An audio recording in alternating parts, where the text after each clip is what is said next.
Hey, good evening, everybody. This is Jay Tahoe's Fabulous Podcast live from New York. I'm here tonight with my lovely girlfriend, Mary. We just got back from a weekend in Salem and we didn't get COVID, so there's that. Good evening, everybody. This is Jay Tahoe's. Oh, I'm getting an echo here. Not yet, anyway. We could be asymptomatic. Is your connection okay? You kind of cut out a little there.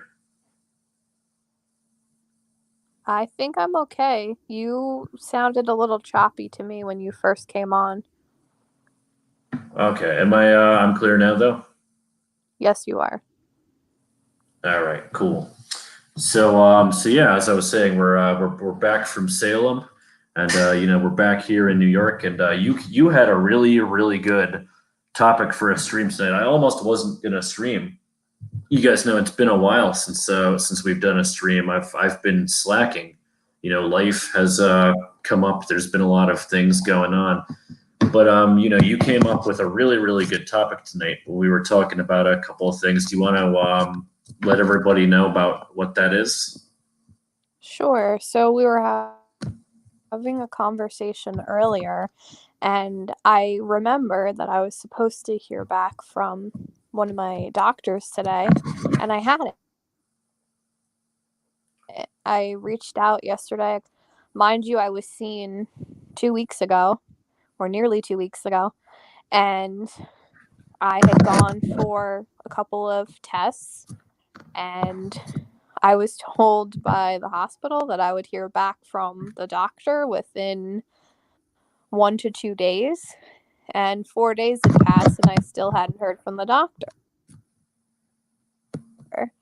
So I mentioned how I thought that was strange that I didn't hear back. And then I kind of got on the topic of burnout. And then I thought about burnout, especially in the medical field, how it's prevalent right now, especially due to everything that's been going on in the world with COVID. It may not even be just the medical field. I mean, I think people just from COVID, in most lines of work, they're feeling it. They're feeling that pinch,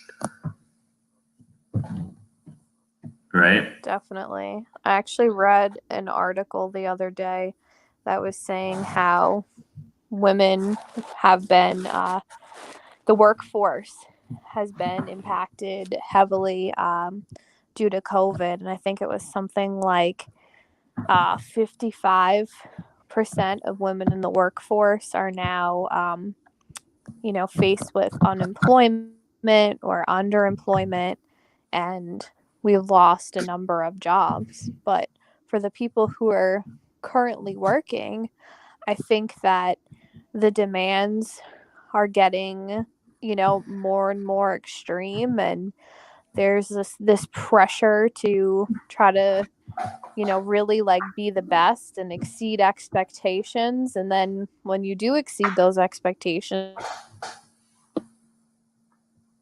you just get rewarded with Jay. You know something about that. Yeah, actually, you just cut out a little bit there. If you could just repeat like the last 20 seconds of that. I don't know if it seems like it cut out. So I was just saying about how when your work performance is good, how you just keep getting more and more work. You get rewarded by receiving more work to do. And then I said, Jay, you know something about that, don't you? Yeah, I mean, it's like it seems that with all the jobs that were lost during the COVID, a lot of companies are trying to come back now. But with the profits that they lost during the during the COVID and everything and all the layoffs, they still don't have that workforce. So it kind of seems like more is getting put on the average person. Wouldn't you say? And I can't hear you. I would definitely. I mean, my own company that I work for. Can you hear me or no? Yeah, now I can. Jake, can you hear me? Okay. Yeah, So the yeah, now I company that I can. work for, I mean, Okay. The company that I work for, we downsized and we lost a couple employees along the way. So now the rest of us are trying to, you know, take over the role of people who lost their jobs in addition to doing our own work. Yeah, and there's no really additional incentive for you guys, right? It's just more you're kind of just doing more for the same pay and everything, and more is expected of you day to day. Is that right? Correct. Yeah. There's been no financial incentive or financial gain.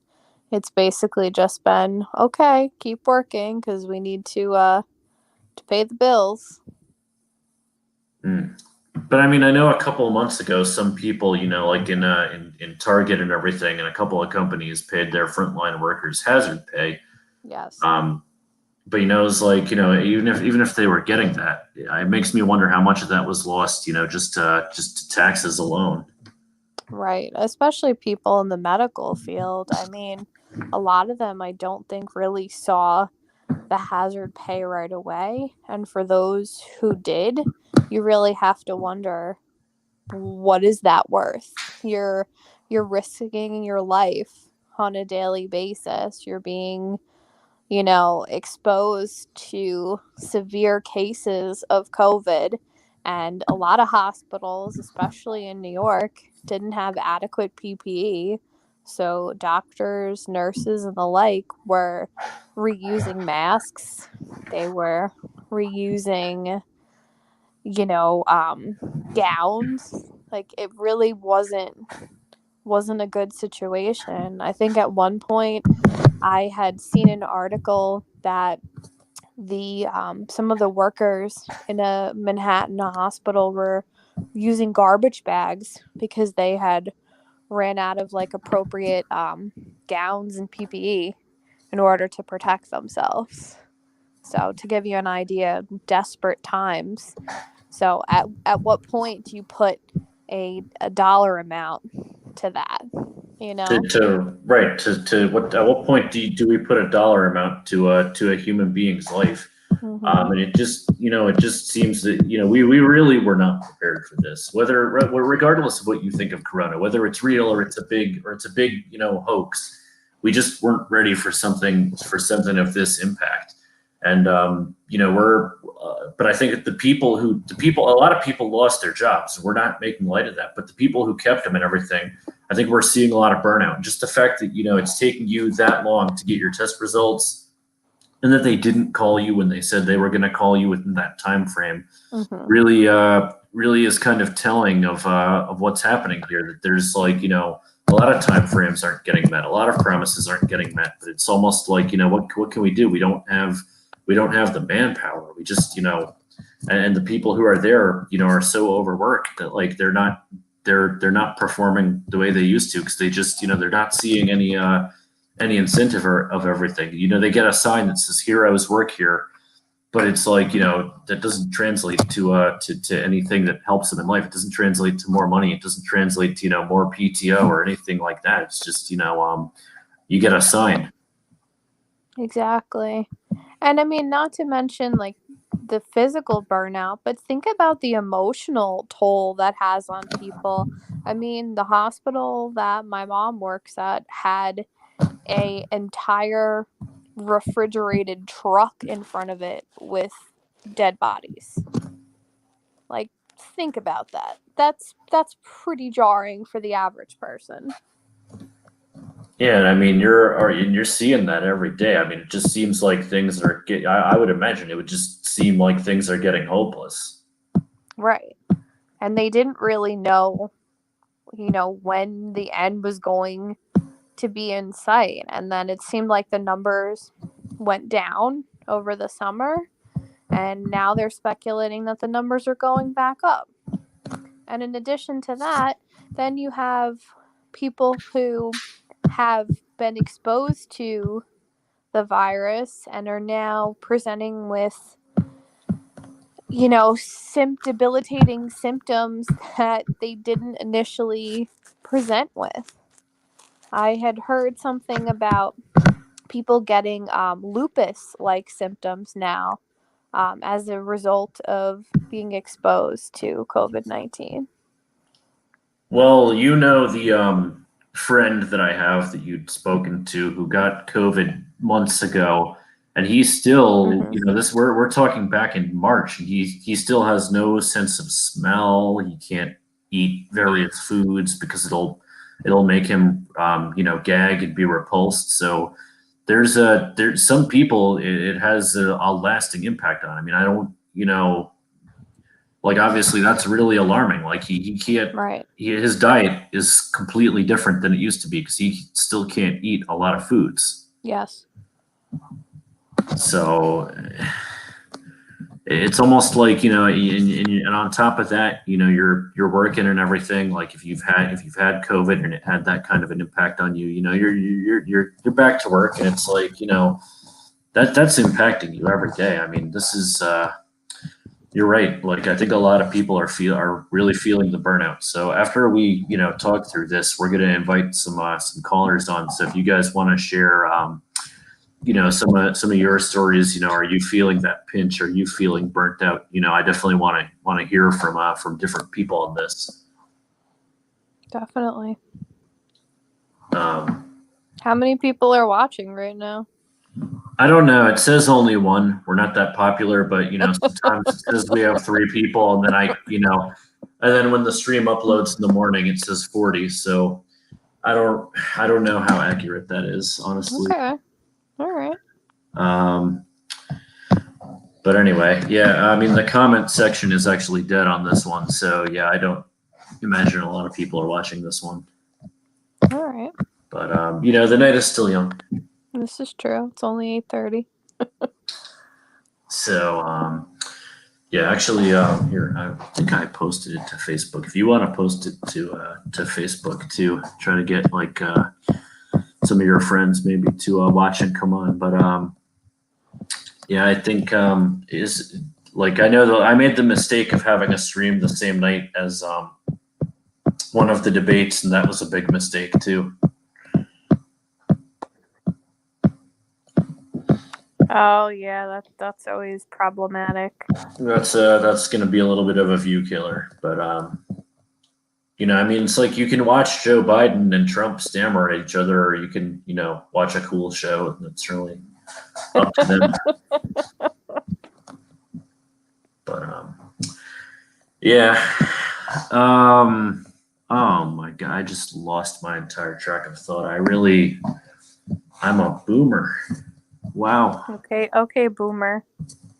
You know what? Actually, the election actually is a good point. So we're, all this going into the election. We haven't even talked about how on top of all the burnout from the COVID and everything, and people being overworked, there's also been civil unrest. I mean, my employees have been dealing with, multiple break-ins and break-ins, thefts. People being threatened, beaten up. Like it's almost like like as if that all wasn't enough, as if being overworked wasn't enough. You have like, is my car going to get lit on fire when I go to work today? Right. I mean, there are people out there who are angry because of everything that's gone on. People who have lost their jobs or people who have lost family members and friends to COVID. And then you have people who are, angry about things related to everything that's gone on in this country in terms of, racism with George Floyd and whatnot. I mean, it's just been like nonstop. This year has been one thing after the next, after the next, after the next. And I think people are like, when is this going to end? Like, what level are we at in Jumanji? Like when can we get out of this nightmare? Yeah, which circle of hell are we in right now, right? Yeah, exactly. Yeah. I think we are going to I think it's going to get worse in the days following the election. I really do. I think so too, because you have people who are completely disgusted with Trump and don't want to see him get reelected. And then you have other people who are disgusted with Biden and don't want to see him get into office. And then you have, the average person who's just sick of all of it and is tired of being bombarded on social media and on the radio and on the news of hearing about vote, vote, vote, vote, vote. It's like those who are planning on voting will vote. Those who are not registered are probably not going to register for this election. Someone who consistently hasn't voted for the past 20 years probably isn't going to want to vote in this election either. Yeah, and I mean, I think I was reading that Biden already has 75 million votes. How is that even possible? I don't know. How many people are there even who live in this country who vote, when are of legal voting age? Like, I'm just, I'm wondering, is it John Ritter voting for him? Is it Michael Jackson voting? Like, I don't. They're giving their vote posthumously. Like, can they? Yeah. What's the posthumously? Yeah, it's like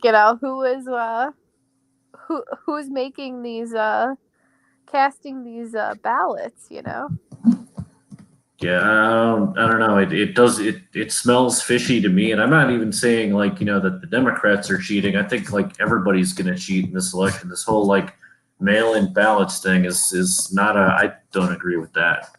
Well, I think if we learned anything from 2020, it's that people are not playing by the rules. People are not playing by the rules in terms of,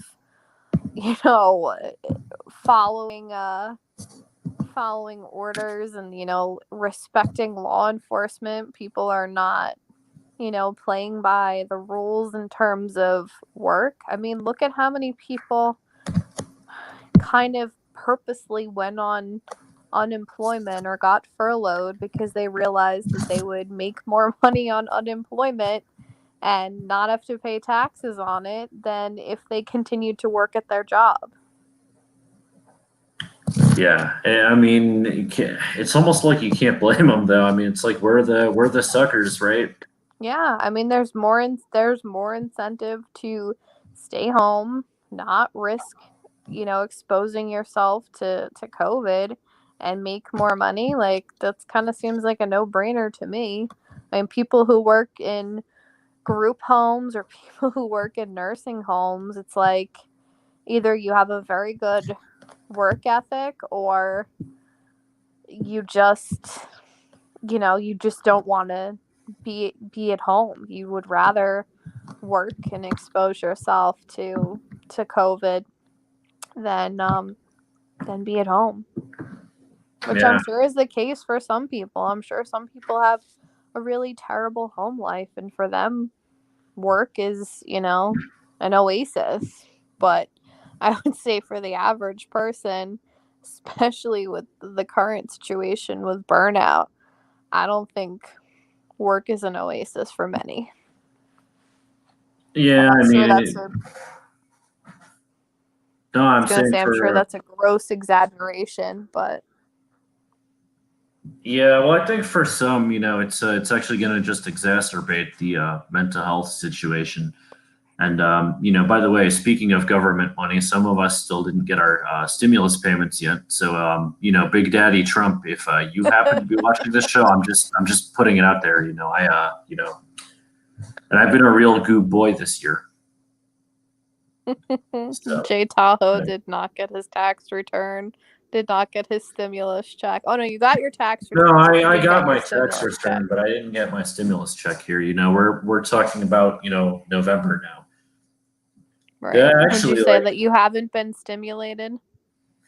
I have not been stimulated. And by the way, anybody who's receiving your stimulus via the prepaid debit cards they were sending out, I contacted the IRS, and apparently, if it says it shipped, it didn't really ship, and it's an error, and they don't have a time frame for when it's gonna be fixed. So, I spent 2 hours on the phone with the IRS to get that information. So, if you still haven't received yours, you're welcome. But I as feel like you're the only person I know who hasn't received their stimulus check. well, they probably had direct deposit set up. I'm the dumbass who didn't. So Yeah. I blame your accountant. Maybe he had burnout. maybe. Oh, I bet the accountants are shot to shit. I would think so. So yeah, that's where that is. But yeah, in the days following the election, I really just think it's going to be worse. We're going to see some really bad civil unrest. I don't think whoever loses, whether it's the Democrats or the Republicans, I like it's like First was saying. There's really no nuance anymore, and I don't think whoever loses is really going to accept the result. And I was reading an article today that said some states are going to allow ballots to be counted up to 9 days following the election. So this is really going to be the first time where we're really not going to know who's won. I'm predicting weeks, like at least 2 to 3 weeks following the election. Wow. I don't understand why for over 100 and somewhat years they were able to get their shit together, and now suddenly it's a problem. Like, why now is it an issue? Even with people waiting online to vote, people are saying that the lines were up to 3 hours. Like, I don't understand. We have modern technology. Why don't we create an app and schedule people's time to come online to vote? If I can get food delivered to my house without having to make contact with anyone and get a receipt of it, an actual picture of the delivery and a message from the person who delivered it. Why can't there be an app that's set up to determine a time for me to vote? Like, why doesn't that exist? That's a really good point. I mean, we have phones, that store our biometrics, right? Like our fingerprints and retina scans. Like Mm-hmm. we couldn't have some type of software that makes you verify securely, to authenticate and then vote. We couldn't do something like that. We can trust people to mail in ballots. Like I said, we've got Michael Jackson and John Ritter, voting out there.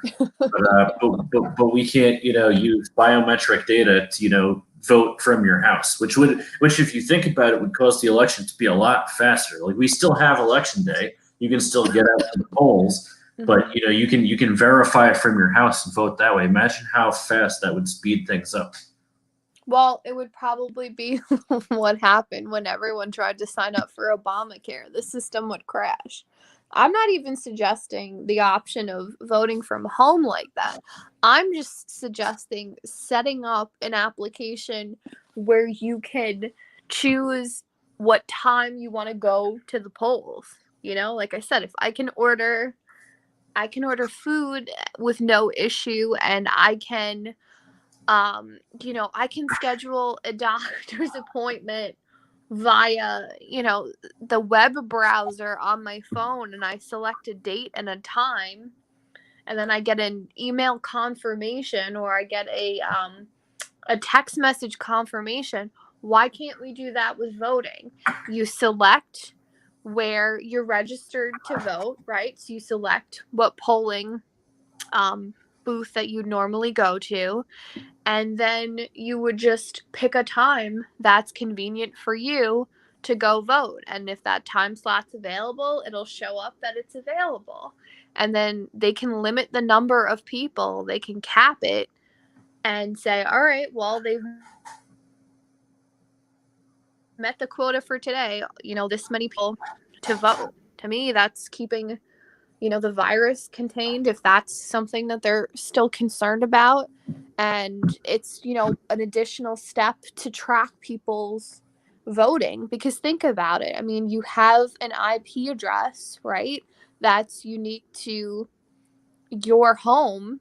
And that's another way they can verify that you are who you say you are, right? So why not create something like that? Like, why are we still doing things the old fashioned way, you know? I uh I think a lot of people just don't want to step into the 21st century to to be honest. Actually, here we just gotta let's just see. Randall Slaughter says the reason they don't want voter ID has nothing to do with technology, practically, or even racism, as they say. Okay, Randall. So when we go to callers, why don't you enlighten us as to why they don't want electronic voting? I would love to,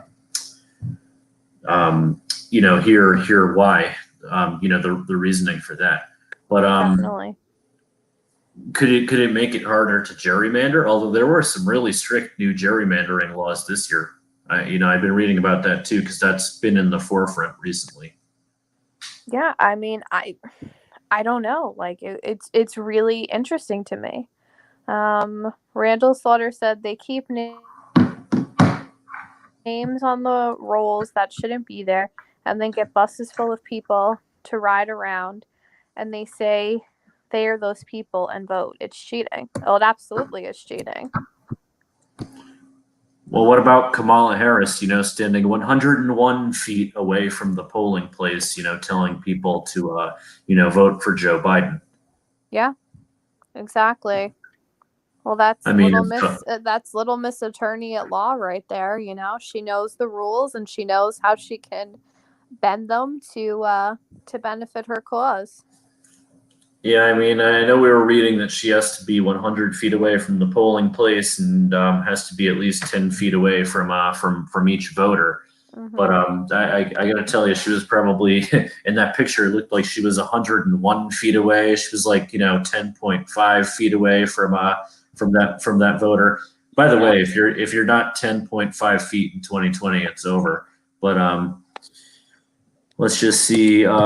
Project Veritas actually came a long time Dem operative named Scott Foval admitting that this is exactly what they do. Nice. I think it's Veritas because that means truth in Latin. But yeah. What, Veritas, Veritas, the smell of Veritas rising up through the air. Fajitas. Yeah, the smell of Veritas rising up through the air. But no doubt, that's a good point. Yeah, it just sucks because I think that would honestly I trust Apple and their and Samsung and their biometric data more than I trust this mail-in shit. Definitely. I'll tell you that much. I Because mean, who's counting those mail-in votes? You know what I mean? It's probably a person, if I had to guess. And we know people have opinions, and we know that people this year, in particular, are not following the rules. So, what's to say they don't dump a bunch of the votes?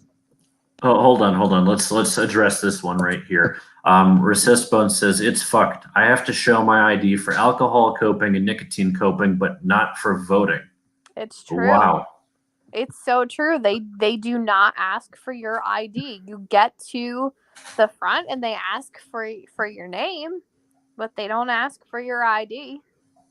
I mean, it's like, how do you expect people to not cheat when you have that? Like, you're right. You have to show. Like, if we go to the, well, okay, maybe not us because we're apparently old boomers. But you go out to the bar and you want to have a beer, and you have to show your fucking ID to purchase a beverage. But yet, you can vote for the president of the United States, and it's like, oh, okay, yeah, my name is Jay Tahoe. I'm here to vote. All right, cool. Where do I go? Right. Exactly. So fucked up. I really think that they should do it via biometric data. That would be such a better system. And don't even get me started on the fact that an 18-year-old can go to war for this country and can vote, but isn't allowed to legally have alcohol. Like, don't even get me started. And then in New York State, they can't even legally buy nicotine. It's like, how else are we expected to cope? If we can't buy alcohol, we can't get our hands on nicotine legally. I mean, come on. Yeah, and I What mean, else are we that's, supposed to do? I don't know, like video game cope, rotisserie cope. I mean, Rotisserie chicken cope. we have a lot of copes. But actually, I was listening to First's stream, last week, and he was talking about how our economy has basically become a cope economy. Like, so if you're when you're making that hard, when you're making it harder for people to cope, when people lose their copes, that's when you see like the civil unrest and violence break out. What do you think? Yes, definitely. I So definitely see that. it's like, why would you want to take away copes from people? It's just going to exacerbate things faster, unless that's the end goal. It You could know? be. And again, is that a form of population control? I know we've talked about this in the past. I mean, we are overpopulated. And I know, like, one of the topics in Black Pill, isn't it, that there's, significantly more men to women. And that's why, men really struggle to find someone unless they look like Chad or they have, deep pockets. Yeah.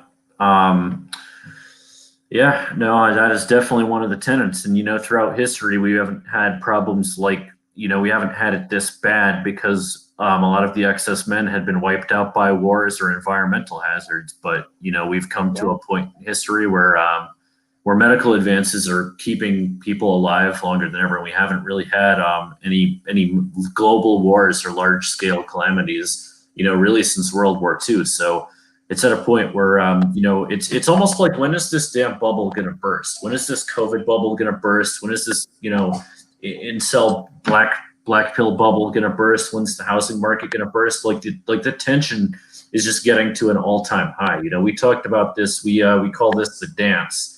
Throughout history, when like nobody wants to take the first shot, nobody wants to start the war, but it's like, I just feel like we're moving ever closer to that.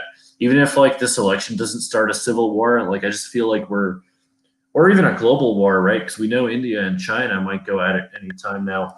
It's like Right? it's like something's got to give. Something's just got to give. Yes.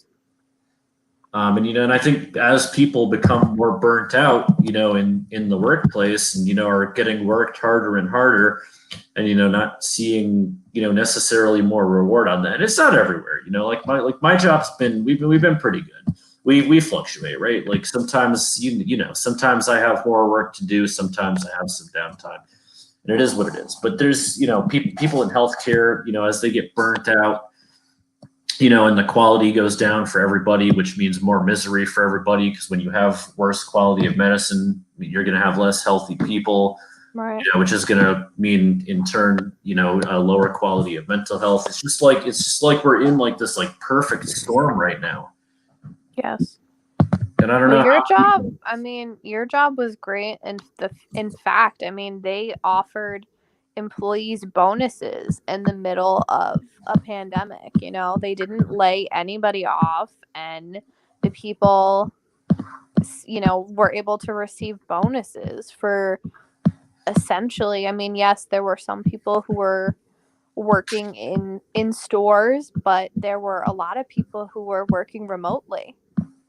yeah, I mean, my company was really great with how they handled everything. But you know what? A lot of companies can't, couldn't match that level of commitment to their employees, I guess. Or you had, the ones like Hobby Lobby who were just dicks. I mean, like Right. those guys did not care. What did this the CEO send out an email basically firing all the frontline workers, saying, "Well, it's in God's hands now."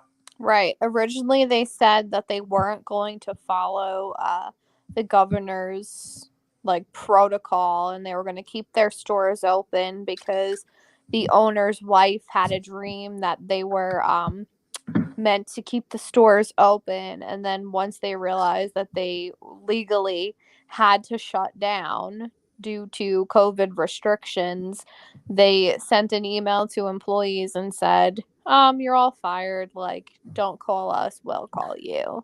And now, if you go near a Hobby Lobby or you walk into a Hobby Lobby, chances are they're going to try to hand you a job application, and they've increased their pay so it's significantly above minimum wage to try to entice people to work there because they had such bad publicity of their own doing. I was gonna say they kind of have to pay people decently now because they got such bad press over that whole thing. They're Mm-hmm. just trying to recover.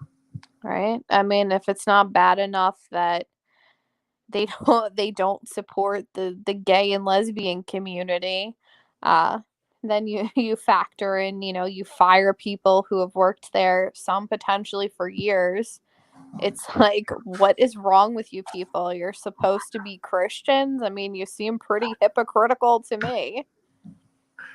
Yeah, I mean, I don't think anybody who believed that they, use any type of Christian teachings to run their business.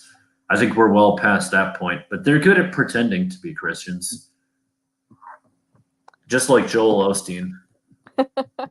Abhay Patel, I don't know if I said that correctly, says I it's think it's not a protocol, it's a lockdown, anti-freedom, and authoritarian. authoritarian. Authoritarian, yeah. Okay. Let's see. Remember that women are the reason leftists win election. Obama and soon to be Biden. Because you vote for Biden, right? Not a chance. Jay Tahoe, can you tell Mary that women shouldn't be allowed to vote because there would be no bad leftist policies if only men were allowed to vote? And Rodrigo Raphael said savage. And he said, oh, come on, pretending to be Christians. Oh, that's it. Apparently, you shouldn't be allowed to vote. Okay, so when I vote for Trump, my vote shouldn't count. Yeah, I guess that's a good point. Kind of shooting yourself in the foot there, Patel. Right. But he's gonna actually love my guest next week. But yeah, I don't. That is a good point. Like, First brought up a good point on one of his streams that, like, this is probably going to be the most gender divided election that there's ever been. Because, like, in the 50s, a lot more women voted red, but this election is going to be very divided among men and women. What, like, you as a woman, what do you think is going to be the reasoning there? I mean, I, as a white woman, don't really have any, love or admiration for Kamala Harris. Nor do I have, much respect for Joe Biden. I mean, yeah, I understand Trump has passed his comments here and there about women, and I know he had, his famous, grab them by the pussy, but Trump is just all talk. You know what I mean? Like, do I think really, like, if push were to shove, would Trump actually, like, grab a woman and, like, really try to assault her? No, I think he's too much of a pussy for that kind of thing. They'd probably just Me Too him since he's not a Chad. Right? Pretty much. And then, I mean, haven't there been accusations like brought against Biden as well? I feel like nobody's really safe in this cancel culture. Well, Biden, they've just got all those videos of him sniffing children, and it's really weird. I'm not gonna lie. Lovely. So what was that? What was that meme I saw recently? It was the witches from Hocus Pocus, and it was like, "Sisters, I smell children," and then it had Biden in the Sniffing bottom them. panel, and he says, "No, that's my job." Abhay Patel says, I'm just annoyed that suburban women are voting more Democrat, especially in the 2018 midterm elections. Not So, not where we live. Not where we live. no. Yeah, Recess Bone said, did you hear first talk about Floyd switch from conservative to liberal? And Abhay Patel says, it's because women, let's admit it, just want free stuff and welfare and just follow what Rachel Maddow says. Sorry, keep it real. I'm not gonna lie. My mom loves Rachel Maddow. Abhay Patel says Trump is a good guy. He's the first president who isn't totally a feminist. Black voters are the backbone of the Democratic Party. I mean, That would explain why they want a bunch of free stuff. Was Reagan a feminist? Was George Bush, senior and junior, a feminist? I don't know. I don't know about that. I don't really, I mean, like I would say Obama, yeah, but like I don't, like to say that Trump is the first who isn't. It's like since when, I mean, was I gonna say, was William Howard Taft a feminist? Probably not. Teddy Roosevelt, probably not. I don't know about that, but But in terms of the Democrats and black voters being the backbone of the Democratic Party, I could definitely see that. I mean, think about it. If you're looking for welfare, or you're looking for some type of like free healthcare, I mean, yeah, like I could definitely understand that. Jay Tahoe, dude, the statistics literally prove that suburban women voted for Democrats in the 2018 midterms. And then Goran Spiral asks, "What is this stream about?" it's And then well, Affect puts we up, started off about burnout in the workplace, and now we're kind of getting into election predictions yeah, we and got real voting trends. political Yeah, up in here. we derailed a little bit, but you know what? This is good. Because this is stuff that needed to be discussed anyway. So, let's move on. Patel says, by the way, Mary, I don't actually mean that women shouldn't be allowed to vote. I thought Jay Tahoe would get really annoyed since he's such a soy boy. Yeah, I actually gotta go drink my soy shake right now. He just reminded me. In fact, women's vote should be counted as twice a man's vote. I That's think like Affect just likes to troll. yeah. Anyway, moving on. So yeah, I think on top of the burnout, the election coming, the civil unrest, it's like so something's got to give. Whatever we're this trend, like it can't continue into 2021. It really like how much are people going to tolerate? What's going to happen before remember when the toilet paper was running scarce and I was like it's going to get violent. And what Yes. happened? Yeah, right. You were there. You heard me say that before it happened, right? People were fighting each other for toilet paper and paper towels and basic necessities.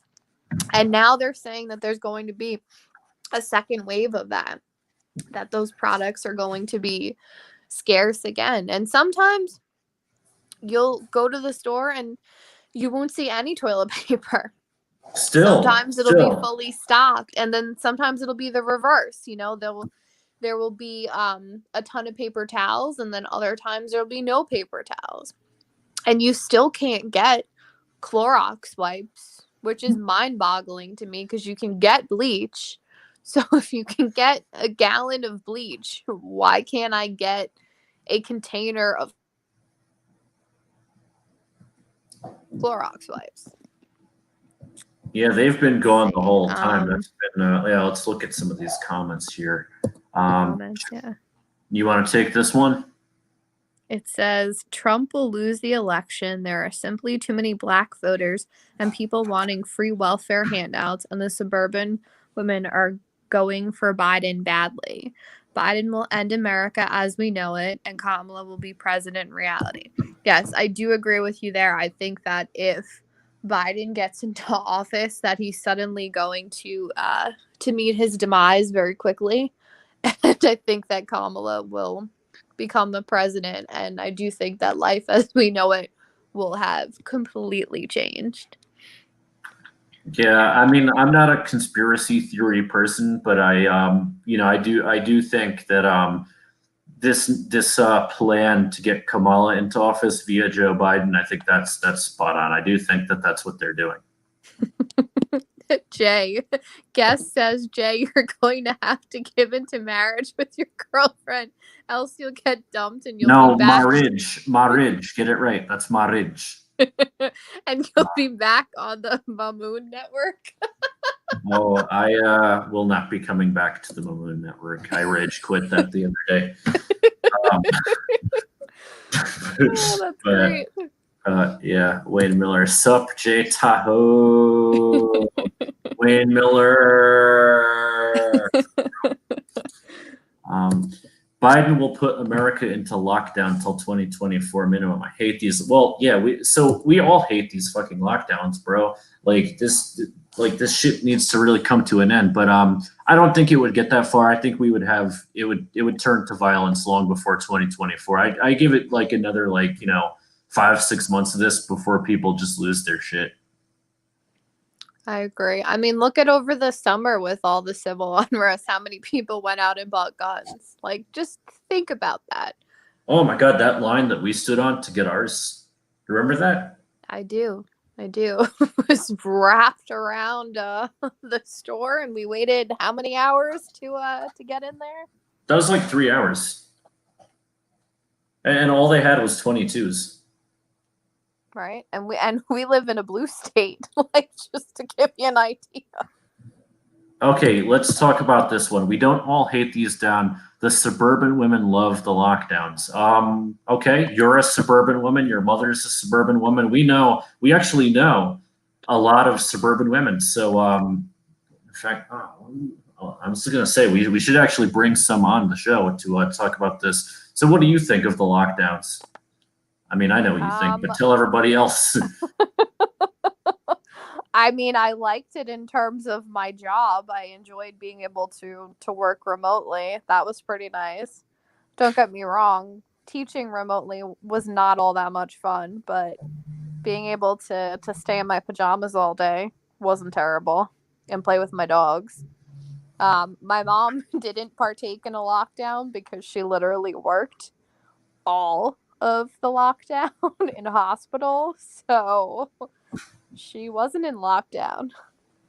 Yeah, your mom was right on the front lines. I mean, that was I could see that actually her being really burnt out from it. Not to mention everything else that happened, recently. Someone said one positive case and they want to lock down the schools. Actually, not where we are. There have been quite a few positive cases. In fact, one of the school districts recently, there was a huge house party, and a bunch of kids from that district were at the house party and they tested positive for COVID. And the school hasn't shut down. Yeah, so a lot of the schools aren't even doing that anymore. Yeah, they're kind of sick of it. All right, let's see. Because the suburban women hate Trump is not taking COVID seriously, but I mean that's not just women. That's just Democrats in general, dude. That's the Dems' whole angle is, oh, Trump didn't treat it seriously enough, and I don't really know where I sit on that. Like I said, I mean, like you and I both have people in our families in the medical field. I mean, we know that like the virus wasn't a hoax. Like obviously, your mom and my brother were worked to the bone throughout this whole thing. Right. And there was that trailer outside of the hospital. It was basically a mobile morgue. So, do now all the restrictions and lockdowns, was that excessive? Yeah. I mean, like you're not going to stop people from doing that. It's just not going to happen. And then all the job losses and everything culminated into all this civil unrest. So it really wasn't a smart move to do all that, but that's where we are now. Right. Commando Online says Beta Bucks normie stream. That's what we're doing actually. Like after the stream, I think I'm going to just give you all my money. Sounds like a plan. And then this is before we get what is it, marriaged? Marriaged, yes. Marriaged. Before we get marriaged. So yeah. All right. All right, it's 9:15, so I think I'm gonna put the link into the chat here. So if anybody wants to come on and tell us your opinion on everything, I'll post it right here. Whoever wants to come on the show, we'll bring you on. Tell us, are you burnt out? What do you think is going to happen in the election? After the election, we'll give some people the floor just a little bit. So. I posted the link in the chat there, so if you want to come on, we'll bring you on in just. Anyway, while we're waiting for that, So I don't know. Like, do you think like we're actually gonna have a war? Like we're ultimately. What do you think? If you had to guess, will be the ultimate resolution to all this? I think if we have a war, it's going to be a war on resources. I think people are going to literally be, fighting for like basic needs, like they're going to be fighting for food. They're going to be fighting for water. Like I don't necessarily I know it's it's prevalent right now with racism and everyone who's anti-establishment, anti-police, anti-government, what have you. And there's been a lot of unrest with that, and there's been a lot of injustice, people who have died by the hands of police officers, for no reason, like Breonna Taylor, But I don't think it's going to boil down to race. I really think it's going to end up being a kind of like a haves and have-nots situation more so than just specifically race. I feel like the whole thing right now with race, and not to make light of it, but I think it's really coming down to like people in power trying to steer this election and really make people kind of be fearful of what's to come, and what will happen if Trump gets in for a second term. Like I really think it's like fear factor right now. That's what they're aiming for, rather than anything that really has to do with making positive changes in this country when it comes to police reform, or when it comes to reparations for people whose families were slaves. I don't think the top 1% or 5% or whatever, I really don't think they give a shit.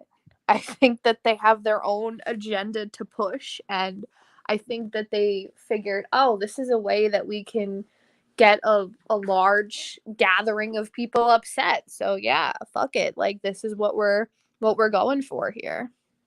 I think it's propaganda.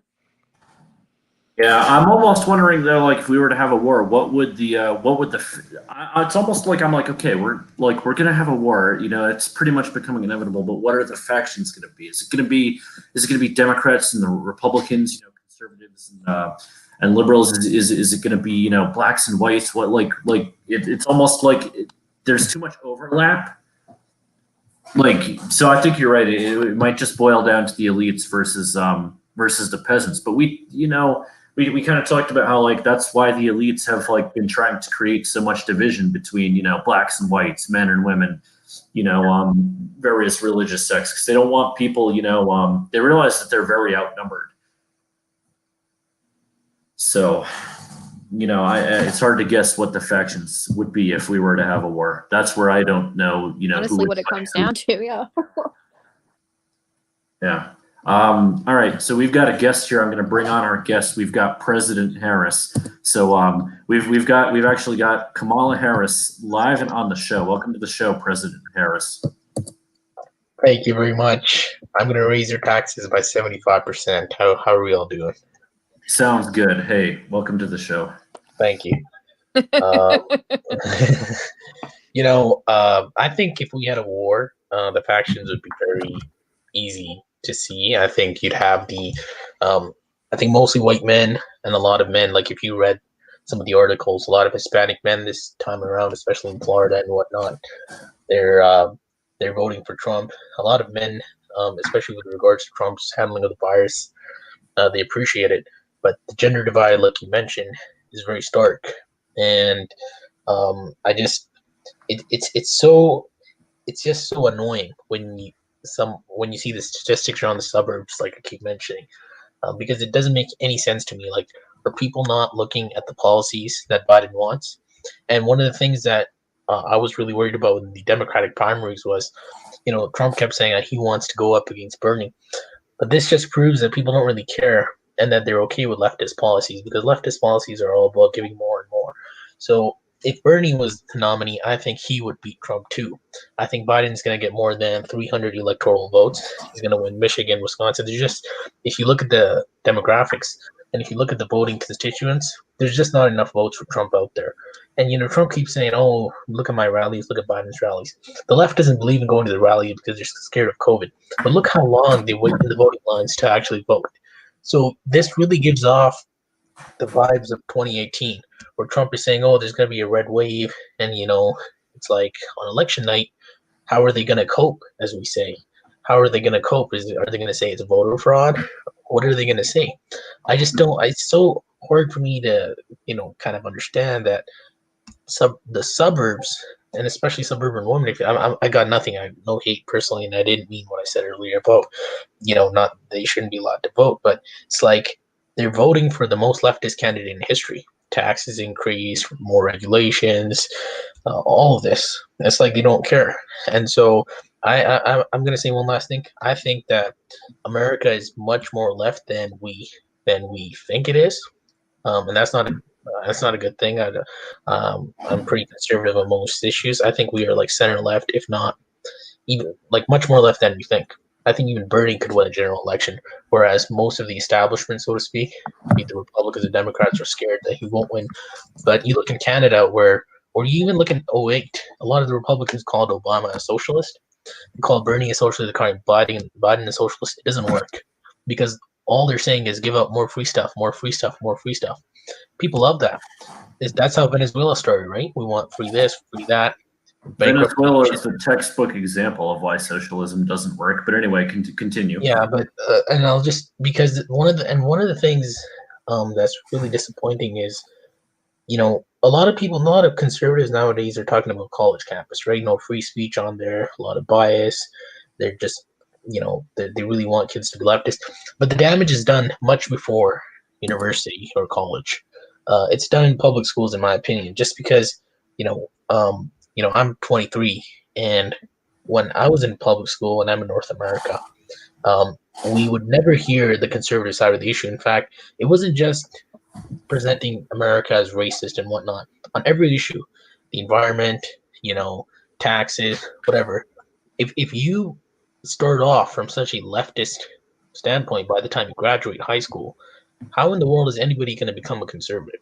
Like, why is anybody surprised that so many young people are leftists? Like, and then there's a couple of coping studies out there where conservatives are like, "Oh, Gen Z is the most conservative generation since I don't know what is it called, the golden generation or whatever, the greatest generation." the greatest generation." I don't buy that one bit. You go on TikTok, you go wherever. There's no religion anymore. It's just selfishness. The fact that everything's on your phone is so easy, you don't have to work for it. You want more free this, more free that. Look at how many people. The other day, AOC and Ilhan Omar played that game. What is it called? They played this game, like something of us. I don't know what it's called, but there's Last Among Us or something. Last Among Us or something. 400,000 people watched that stream. How many people show up to a Trump rally? 30,000, right? Trump is always blah blah blah 30,000. First of all, Bernie got 30,000 people at his rallies because it's very easy. You want free stuff? There you go. AOC and Ilhan Omar also got it, and so it's really scary. I mean, you can call me a doomer, but I don't see any good news on the political front at all. Like, none at all. Anyways, that's my rant. All right, so let's unpack some of that. You are right on a number of things. That there is definitely liberal slant in the classroom, because when I was your age, I was definitely way more left leaning. Because you're right, like it's teachers are supposed to be politically unbiased, and so Mary, obviously you teach and everything, and you would never dream of like trying to push your political opinion onto students, right? No, I think unfortunately though our bias does come out sometimes unintentionally if we're answering a question And that's a certain fine. way. Look, it's fine. Like, I've taught students, like high school students, just as a tutoring thing. And Mhm. if you say, hey, you can't be biased at all, that's totally unfair. Everybody's got a bias. But here's the thing. Um, I think it's like expected when you have public schools, right? Well, public school is just a department of the federal government. They want the government to be bigger. They're not going to want their kids. They're not going to want kids to be wanting less government or smaller government. That's where stems off from. And we don't even have this debate anymore. We're small, limited government, big government. Because let's face it, both the Republicans and Democrats are always wanting more spending. The only difference is the Republicans cut taxes, they increase spending on, say, defense, they increase spending on everything. They would maybe decrease the rate of spending. But the Democrats, they don't cut tax and they increase spending too, whatever. But the Right. point is, I think it's inevitable. When you have a public school, that's the department of the government. So why would they want the government to get smaller? And I always see the strongest protests or the strongest backlash is whenever a government tries to cut back on public school, or even if they want school choice or more. That's where you get. Remember who was Trump's Secretary of Education, Betsy DeVos? Betsy Look how DeVos. much backlash Yes. she got. Yeah, You're right. and I don't You're think anybody else got 100% more right. backlash. Yeah. Nobody else got more backlash, and it's like because they know that's the factory. Look, I have respect for teachers. There were 3 or 4 teachers in my life who I really admired. One of them was a hardcore progressive, but he was a big time scientist, and I liked him. I never got along, but the thing is, it's like a factory of voters, and all the Democrats have to do. I'm going to say one thing. Remember, Trump got 62 million votes in 2016. Everybody was like, "Oh my God, it's such a big win." You know how many votes Obama got in 2008? 69 million votes. How many votes did Obama get in 2012? 65 million votes. And Biden has 75 million already. Is that what you're? Yeah. Is that where you're going? No, Well, what I'm saying is, this is what American elections are. Sorry to interrupt. Well, American elections are this. There's so many Democratic voters out there potentially, and all the Democrats have to do is turn them out. The Republicans never got more than 62 million votes. Bush in 2004 got 62 million. So, and the Republicans, I don't know of a single Republican who doesn't turn out. They always turn out because it's their taxes are on the line. The country's defense is on the line. We don't want terrorist attacks on the line. There's so much on the line, but there's so many leftists out there. And in 2016, I hate to say this because it's like admitting something, but Clinton wasn't able to turn out those Democrats. But in 2018, guess what? They were. she And wasn't. 08, they were. 2012, they were. And I hate to say it. Look, I don't like Biden. I hate Kamala Moore. These guys are what they're doing with it's like I saw this cartoon where Camilla was driving Biden like in a wheelchair, and then she drives him off the edge of the cliff. That's what they're doing. But it's Yes. like they're gonna Well, win. we know that's going to happen. We like if what you're saying is right, then we will have President Harris. But here's where I was what I was trying to say on that is that yeah, see I don't know if we did necessarily have more it seems to fluctuate, right? Because you're right, the schools are leftist factories. Now, I know plenty of people, myself included, who had a lot of leftist views when we were younger, and then you spend some time in the real world and go, holy crap, this sounds great on paper, giving everybody free shit. And then you realize that, somebody's paying for it, right? Right. It's Like not free. it's not free. It's the middle class who's paying for it. It's not the ultra rich because they don't pay taxes. It's not the ultra poor because they don't have jobs and don't pay taxes. It's the majority in the middle class. It's the quote unquote normies. All right, it's the normie tax. They're supporting everybody, and you kind of see that, and you're like, this is bullshit. Like neither capitalism nor socialism is far from perfect, but I would rather have the one where you're not limited. At least you have some aim at upward mobility. You don't in socialism. You're just fucked. That's more in line with the black pill, right? You're just whatever you're born into. That's fucking it. Right. If you're in the middle class, you're there to stay. Right. But it seems like we fluctuate every couple of years. I get it. Like the Democrats, they come out in droves because we're teaching young people to do that. We manipulate young people. They manipulate young people, and I think that you see Nancy Pelosi being like, oh yeah, the legal voting age should be 16 because she knows damn well, every high schooler hasn't had that chance to get out into the real world yet and see how things really work and see that, we can't really do free college. We can't really do free healthcare. Obamacare, yeah, you got, a record number of people insured, but the quality of medicine has gone through the shitter. I mean, Exactly. look at what you've gone through recently, just trying to get those test results. The quality of medicine is 3 becoming garbage. months 3 months to get a doctor's appointment, and then 2 weeks to wait for results, and still no call back from the doctor.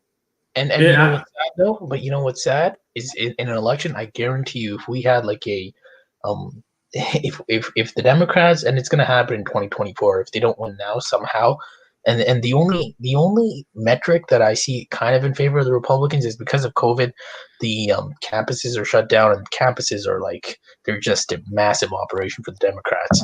But I know in Michigan and Wisconsin, maybe that helps us out. Maybe we get lucky. I don't even see how we get lucky this year, but the thing is that's the only silver lining. But the sad thing is because of all the voters, like if you got to break down your electorate, right? You got to break it down into pieces. You have the white working class, you have the suburbs, you have the white vote. Remember, the Republicans only win because of the white vote. You have the black voters, you have the Hispanics, and then you break it down by age. And the Democrats just have so much of it, and we quote unquote, we have much less. And like in low turnout elections, I think we win, but it was a high turnout. And who knows? Maybe the high turnout is all the people who don't want a lockdown. I really hope people don't want more lockdowns because I think that's one of the fundamental issues in this election.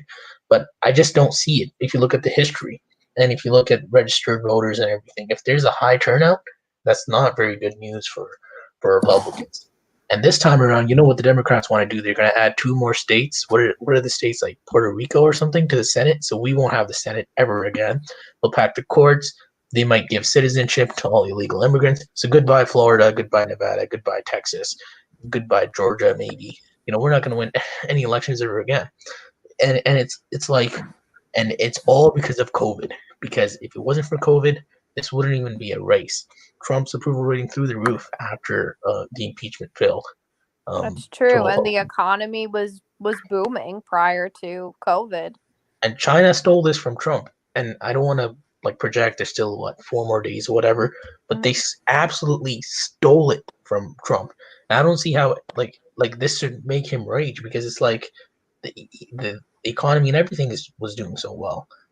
If you look at even something like national security, foreign policy, it was just really common sense. He's like the Bill Clinton of 2020, but COVID, and it's like all these people, we have really changed as a country. This is not the country that and I'm going to sound like a boomer here. This is not the country. This is not the people who built this country. See, that was a very rugged, very people who were ready to put their lives on the line. It's like I'm just telling you what I see. I'm not saying there's people who aren't fed up with the lockdowns, but it's like, my God, there's a COVID case. Oh my God, what's Trump doing? And he's not wearing a mask. And look at these rallies and look at this and that. And we're all going to die in this. I just it's really sad. I know I'm coming off as doomer, but that's what I see. So look at how they crucified Trump when he got COVID, and then what was it, a day or 2 later, he left the hospital. He's like, yeah, I'm fine. He exposed his driver and security, the Secret Service to COVID. He's a terrible person. It's like, well, how else did you want him to get home? I don't understand. No. But what's scary is not only is Biden gonna totally end it for the Republicans, there will never be a Republican president ever again if this happens. And that's scary because there are some bad elements, I think, within the GOP, like Richard Spencer. They're not really part of the Republicans, but because what's gonna happen is, what do you do as a conservative or Republican if you know you're never gonna win an election again within the Democratic frame, within the electoral? What do you do? Do you get violent? Do you just not vote? What the heck do you do? So, remember when Obama was president? You couldn't criticize Obama for anything, right? Because he's got everything. He was a liberal. He's got Oh, the it was all Bush's vote. fault. Everything bad was it was Bush left it to him. Exactly. Yeah. And if Bernie or Camilla, whoever is in, that's how they'll treat them. And I know like we have YouTube and we have like social media, but the left really controls everything. Like there's no outlet. I just don't. Maybe you have some points against my tumor mindset, but I don't see any metric in our favor. Like nothing at all. Well, I don't know if how you were saying, if a Republican will ever win again if Biden wins. It's like, well, will we have a war if that happens? Because we already had one civil war when basically like the two sides just became too what's the word? Too divided and there was no nuance, right? It's already happened, so who's to say it won't happen again? I mean, I'm already saying whoever loses this election, them and their party are probably not going to accept the result. We agree there, right? Yep. So what do you think? Actually, here's a good question. What do you think Trump will do if he loses the election? You know what I think he'll do? I think so. I see three scenarios playing out, and there's one scenario that I'd love to see happen. Is remember when Clarence Thomas was being, what is it? He was being they confirmed for the Supreme Court. And Joe Biden was the senator in 1990 who was questioning him, and he attacked him viciously. If you look at how Clarence Thomas, I think he was almost tearing up. He was like Kavanaugh, but worse. Okay, if this goes to the Supreme Court, and how that happens is if the Republicans win on election day, the whole Red Mirage story, where it's like Republicans win on election day, but you don't have the mail-in ballots count yet. I think it goes to the Supreme Court, and if we keep the Senate, then the Supreme Court gives us the win. I don't know how the legal framework works. I know it sounds a little bit iffy the way I explained it. But if Trump loses, right, and if it's on election day, I actually don't think he's gonna really put up much of a fight, because if he loses, it's gonna be by a significant amount. He'll lose. It won't be very tight. I don't think he's gonna put up much of a fight. It would be a Biden landslide. Yeah. Yeah. So I think what he's gonna do is he's just gonna walk. He's gonna maybe leave the country, maybe not. Maybe he'll cut a deal. Remember, this guy was a Democrat in 2013, right? He during the amnesty, like the Gang of Eight kind of negotiations and whatnot, he donated to the Democrats, and he quote unquote said, he donated and he said, "You got to beat these Republican crazies." So look, he's old. He's got a lot of money. He's got this 6'5" tall son. Even though I like Trump, like I like his policies, or not his policy, but it's like, I think he'll just kind of go away. Because he knows deep inside, I think that if he wins, like these are the last moments of the GOP, or their electorate is really dying down. So what is he gonna do? And Trump's not stupid. He's got his money to figure out. He's got a life. He's got the rest of his years of his life to enjoy. I don't think he does much. What the military is gonna drag him the hell out. They're already not very happy with him as president. So, but I mean, the pushback could come from supporters, but I don't see he does much. Yeah, but here's the thing: you're saying he enjoys out the rest of his life, but isn't the Southern District of New York going to prosecute him the minute he doesn't have diplomatic immunity? He'll leave in the 70 days that he has before Biden is inaugurated. Oh yeah, get out of the country. Yeah, but I was gonna say probably Russia, right? Because they're not gonna extradite. Where can he go? Russia, Greece, Brazil, Argentina. What are the main? He could go to a lot of places. I think the UK the UK doesn't extradite. I don't know, actually. I'll be honest. I was gonna say I don't think that's. I think they do. I think it's mainly like Greece, probably Russia. He'd be safe. I'll be honest though. I don't think Biden administration, which is going to be Bernie's administration, they're not going to be that focused on revenge on Trump. I think you'll see them, unlike the Republicans. Like, remember from 2000 to 2008, what did the Republicans do when they had power? They passed tax cuts, right? What did they do this time? They passed the tax cuts. They didn't do anything else. But the progressives, you watch Second Amendment, hardcore, packing the courts, hardcore. They're gonna be busy with real crap like that. They're not gonna be busy with Mr. Trump. Like, there's some people in the media who are really obsessed with Trump, but Ilhan Omar, the AOC +3, and the progressive wing, they want real change, like ending the filibuster. They're more interested in that. They want 2 new Supreme Court judges. I just was reading about how AOC and Ilhan Omar are pushing for that. Yeah. And you know, I'll tell you something. The reason I said they can't win ever again, the GOP, is because, like, just for technically, if you look at it, if you add 2 more liberal states to the Senate, okay, we can't win the Senate ever again.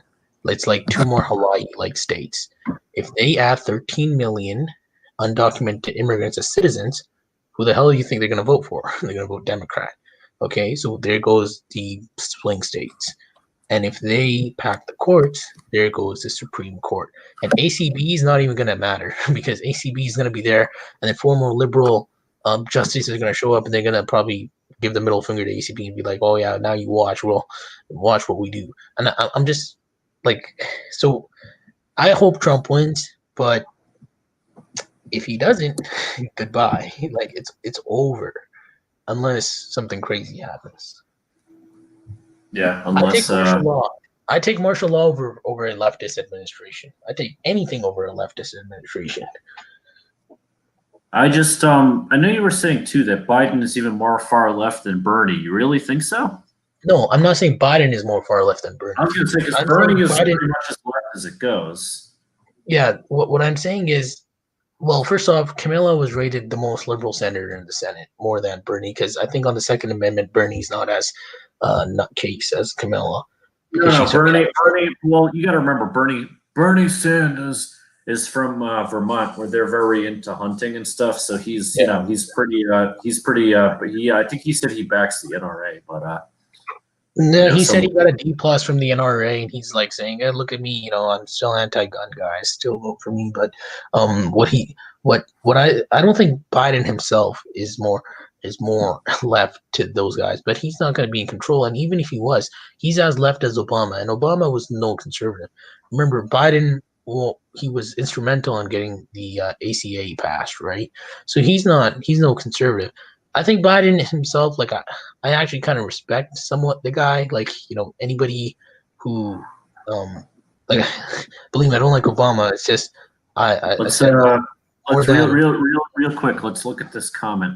They've set up a civil war no matter who wins.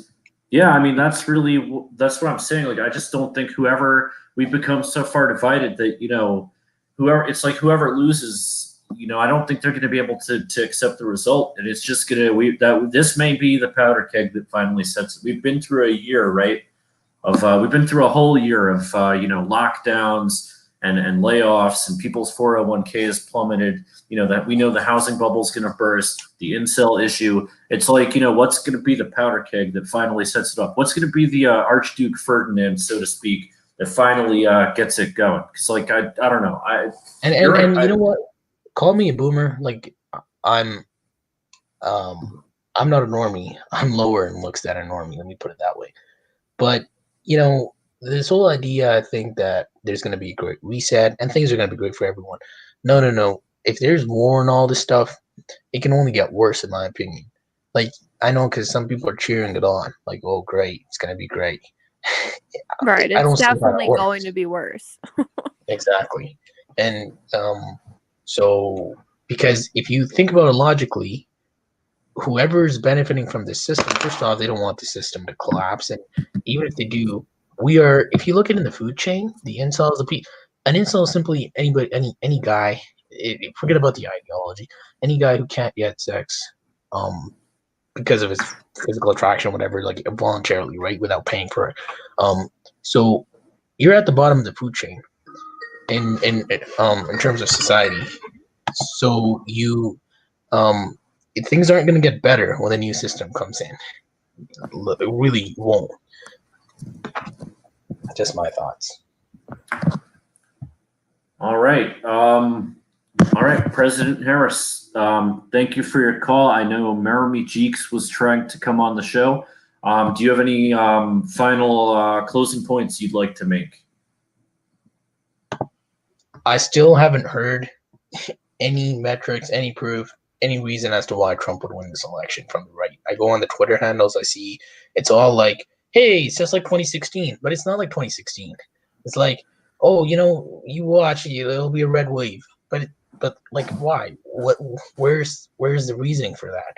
Well, you're I right. don't I see mean, any. Biden is not as so with Hillary. Yeah, I know Hillary was 6 points up at this point. Last year, but you're right. Biden is not as universally hated as Hillary. I mean, I think to be fair, the Republicans could have run, Adolf Hitler or Osama bin Laden against Hillary, and I think she still wouldn't have won. I mean, she is really. My parents, okay, are pretty left. They're pretty far to the left. But even my father was like, I'll vote for a potato before I ever vote for Hillary Clinton. It's like, they just set themselves up for failure. So you may be right in that regard, but everything indicated, she was up. I mean, we're really not going to, and actually we're not going to know till weeks after, because I don't know if you saw the article or not, but in a couple of states like North Carolina, the Supreme Court in that state actually ruled that they're going to be able to count mail-in ballots up to 9 days following the election. It's 6 days in Pennsylvania, but we can get a result on election day because Michigan and Wisconsin are counting on election day. In Pennsylvania, it's going to be counted up to 3 days. I don't know about North Carolina. I think Trump wins it handily, but that could go back to the Supreme Court. ACB apparently recused herself of that case, but the point Yeah, is, she said she hadn't been briefed yet, so she's not going to be resigned. that's kind of cope. Remember Ruth Bader Ginsburg, the liberal, she was doing cases on her deathbed. ACB can't do cases when she comes in. Like, I like ACB. I'm just saying, like, come on, you got to be more than just whatever. She's got to get her head in the game. Well, yeah, because we gotta get Trump reelected. But I think whatever is gonna, I don't think it's gonna be a tight election. Like, you'll see a big wave either way. And I think whatever it takes, like, we got to keep Biden out of office. But really the concern is, like you said, your dad or whoever was a leftist, but they didn't like Hillary. Well, guess what? Eventually, a leftist is going to run, be it Biden or whoever, who they're not going to hate personally, and they're going to say, "Yeah, we want a more progressive America." And I think there's just so many people out there, between black voters, between the change of the suburban vote, between young people. It's just a disaster. It's like a what is it called? A time bomb. Something ready to explode. And there's just not enough of us. The only way we win is low turnout. That's mine. Anyways, guys, thanks. I like your streams, guys. Thanks, Jay. Thanks, Barry. And good night. Yep. It was President good Harris. talking to you. Yeah, you too. Thanks. All right. President Harris, thank you for your call. I know we have Jeremy Jeeks who wanted to come on too, but I don't see him in Discord. So if he doesn't come on in the next few minutes, we are going on an hour and a half, so I do want to end the stream pretty soon. But yeah, I actually thought that was a pretty good call. He had a lot of pretty good points. I know he's saying this is not like 2016, and I guess he's right in that regard. I mean, Biden is not Hillary. We agree there, right? He's definitely not as universally hated, even by Democrats, as much as she is or was. I just don't even think Biden is that well known. I think people just saw it as an alternate to Trump, and they were like, all right, like, let's do this. If he's a Democrat and he's gonna, support black voters and he's gonna make positive changes for people, like, I think they wanted to believe in that fantasy, whereas with Hillary, people knew exactly what she was capable of, and they were like, no thanks. Yeah, well, it's almost not like you have to like Biden. The left just played it up as well, it's not Trump and it's not Hillary, so vote for him. We've got Jeremy Jeeks backstage, but before we bring him on, you brought up a good point about like the black voters. It's like, obviously you nor I can speak to the experience of, being black in America, but it's like, I don't understand how like I don't see that like the left manhandles black people. Like they pretend like oh yeah, we care so much. It's like, what's Joe Biden gonna do to benefit black people? Joe Biden said in the 70s that he didn't want his kids going to integrated schools. I mean, I understand that Trump has put his foot in his mouth many times. It's debatable whether he is or isn't racist, but like Joe Biden is definitely racist. But here's the thing about Trump. Trump has never actually spoken out against anyone who's black or anyone, who's Hispanic. Like, he's never really said anything that's outwardly been, racist. I mean, yes, I understand with Mexico, he wanted to build the wall. Like, yes, that's racist. But in terms of the actual, like, I actually black don't think community, I don't what think has it he was said? racist. I Right. don't think I don't even think the wall was racist. I think the wall was. It's not like a we need to keep the Mexicans out thing. It's a statistically speaking. We have a lot of people who come in through that border, Illegally. whether Mexican or not. Not just Mexicans. I mean, there's plenty of countries in South America. There's people who come to South America and come in that way because we don't have border security there. And I know people are going to say, well, why does he want to build a wall, around Canada? Because it's like, but the fact is, right, like we do know that like a lot of drugs come in through there, regardless of who's bringing them. So I think it's not necessarily like we need to keep Mexicans out, and so we need to, keep drugs and people from entering, illegally. I don't think it has anything personally to do with Mexicans. Right. But I could be And wrong. then the comment that you said about Biden not wanting his children to go to integrated schools, that gets buried. You know what I mean? Like, Right. people are Nobody wants not to talk about that. Oh well, he's changed. Oh, he's right. changed. Right, You know, exactly. And they're like, "Oh, well, he picked a black vice president." And it's like, "Well, she's part black, sure, but you know what I mean? Like, she's also what is she? Indian, right?" yeah. I believe Indian and Jamaican. Yeah. All Yeah, right. so So I've got Merami Jeeks waiting in the bay here. I'm going to go ahead and bring him on. Merami Jeeks, welcome to the show. Merami Jeeks, are you there? Hello? Yeah. Hello? Hey, welcome to the show. You've got a little feedback. I don't know if you're outside or if you've got No, I'm headphones not. I'm on. not. Yeah. How about now? Yeah, that's a little better. Can you hear him? Yeah. All right. Merami, welcome to the show. What points would you like to make? Um, well, I think to address the original topic, burnout, I think it's very big in society, just amongst the many men. I speak for myself. What's As what's your experience been? as a lower tier in looks, how I get treated as like, my looks level as a male. But I'm saying, like, is your burnout, is it just from that, or is it coming from, the workplace, from school? You go to school, correct? Primarily correct, yeah, but primarily from that, yeah. So the source of your burnout, it's not, do you feel burnt out from school as well, or what's, just, A little, walk us a through little what's bit, but making, not too much. I don't know, man. I think it wears on you living like my life, it wears on you. so politics, right? Yeah, we've been talking a lot of politics. Is it cope or is it going to make a difference? Honestly, man, I think for the most part it's a cope. But I think it's still better if Trump wins. But I mean, at the end of the day, like they don't want to help me. Like, they're not gonna help me. They don't care about me. Like that's evident. Like they don't. Who doesn't care about you? The government? Yeah. Yeah, no, I mean, I agree there. I don't think the government really cares about middle class people, regardless of your looks. I don't think the government really cares about us middle class peasants anyway. If you're not one of the elites, it's really, I did want to ask you though. So who do you plan to vote for? You said Trump, right? Yeah, I voted for him. Oh, you voted already.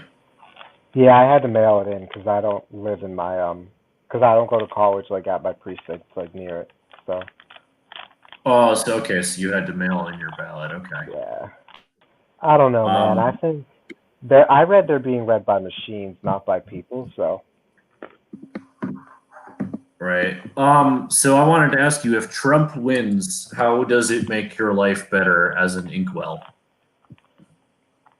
honestly, it doesn't really. It just makes it, you know, I just want to, it seems like it's just like to trigger like the voids, at this point. I just want Trump to win just for that. And I think I do think a Harris presidency will have radical gynocentric policies. Mm. Like we're Yeah. gonna see like being a low looks male or even like a midlife male like a crime. I'm sorry. Can you repeat that? Your mic is a little muffled. Being a low looks male will be a crime. Being low looks level will be a crime. Interesting.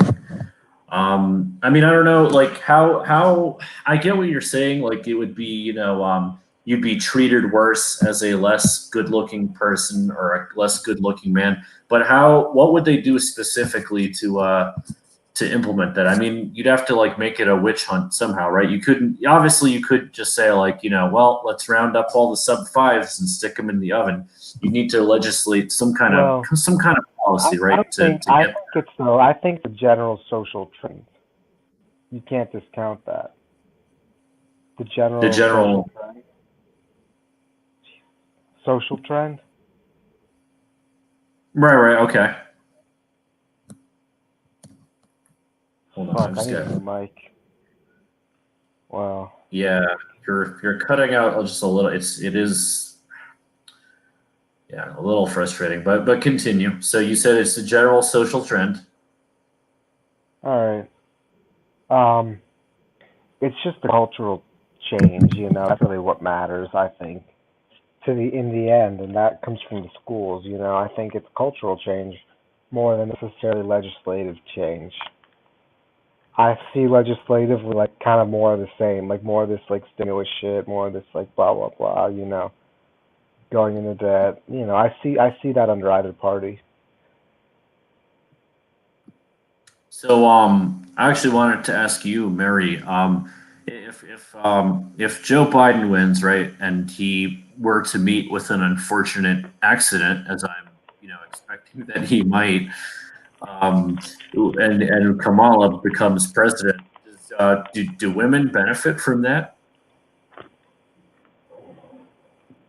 No, I don't necessarily think women will benefit from that. I mean, what exactly is she going to offer?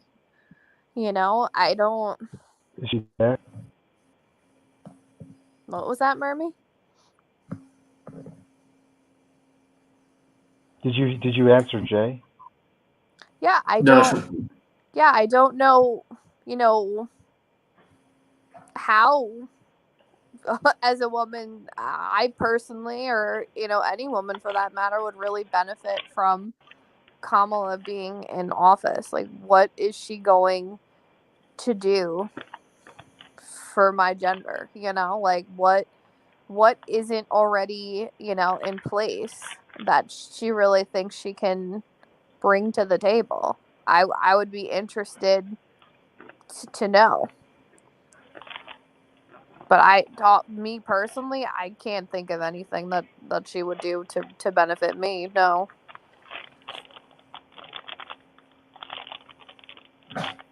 So Maramy is saying that if we have Kamala Harris in office, it's going to be basically a crime to be a sub five man. I mean, like I get, Yep. like I'm saying, you wouldn't be able to just make that a law, or just say like, let's throw the sub fives on the train and send them to the ovens. Like I'm just, how would Kamala, go about that, or how would that manifest itself? Well, I think what would happen is, you'd see a lot of male immigration. Of course, you'd see that being, very heavy. That's not helping things. Um, Not only that, but you would see a more leftist education system. Um, We already have that though. No. yeah, no, yeah. But I'm saying like we'll reach out further, like into maybe sort of suburban, rural districts where it hasn't yet. Because we have that in like a lot of places, but there's still like some suburban areas and like mid-sized cities, like the Rust Belt or whatever. Like outside of Youngstown or like Canton, Ohio. Um, Outside of those areas, certain suburbs of Detroit where it's just like it hasn't really reached their full scale yet, but you'll see that happening. Um, you'll also see, like, I'm just trying to think because I know there's definitely stuff that can and will happen. There's probably going to be like I don't know if I could see a male tax, like just a male tax period. But you're gonna see stuff like OnlyFans being like okay, like that not getting taxed. Um, Shit like that. That's not gonna be taxed. I think fields that men work in, like blue collar trade stuff, that's gonna be heavily targeted. Like pollution, that's gonna be like heavily targeted. And I think a lot of lower tier guys kind of work those jobs. Like looks wise, I see kind of work like blue collar type jobs sometimes. Not all the time, but sometimes. But with the disappearance of what's left of those, because there's not that many jobs like that left. Those people might kind of fade into like the Antifa sort of like left, like poor service worker. You know.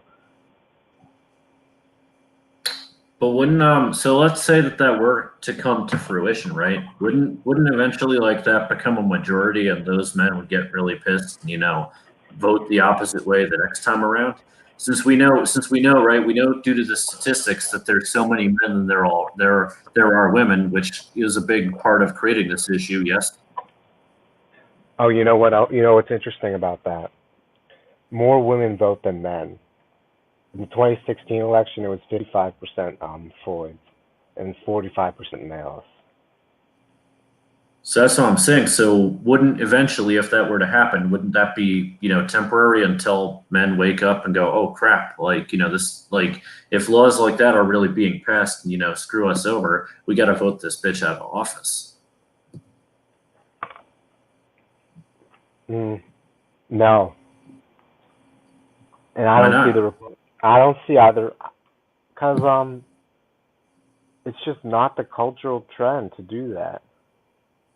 So many low tier men and looks are like the most blue pilled.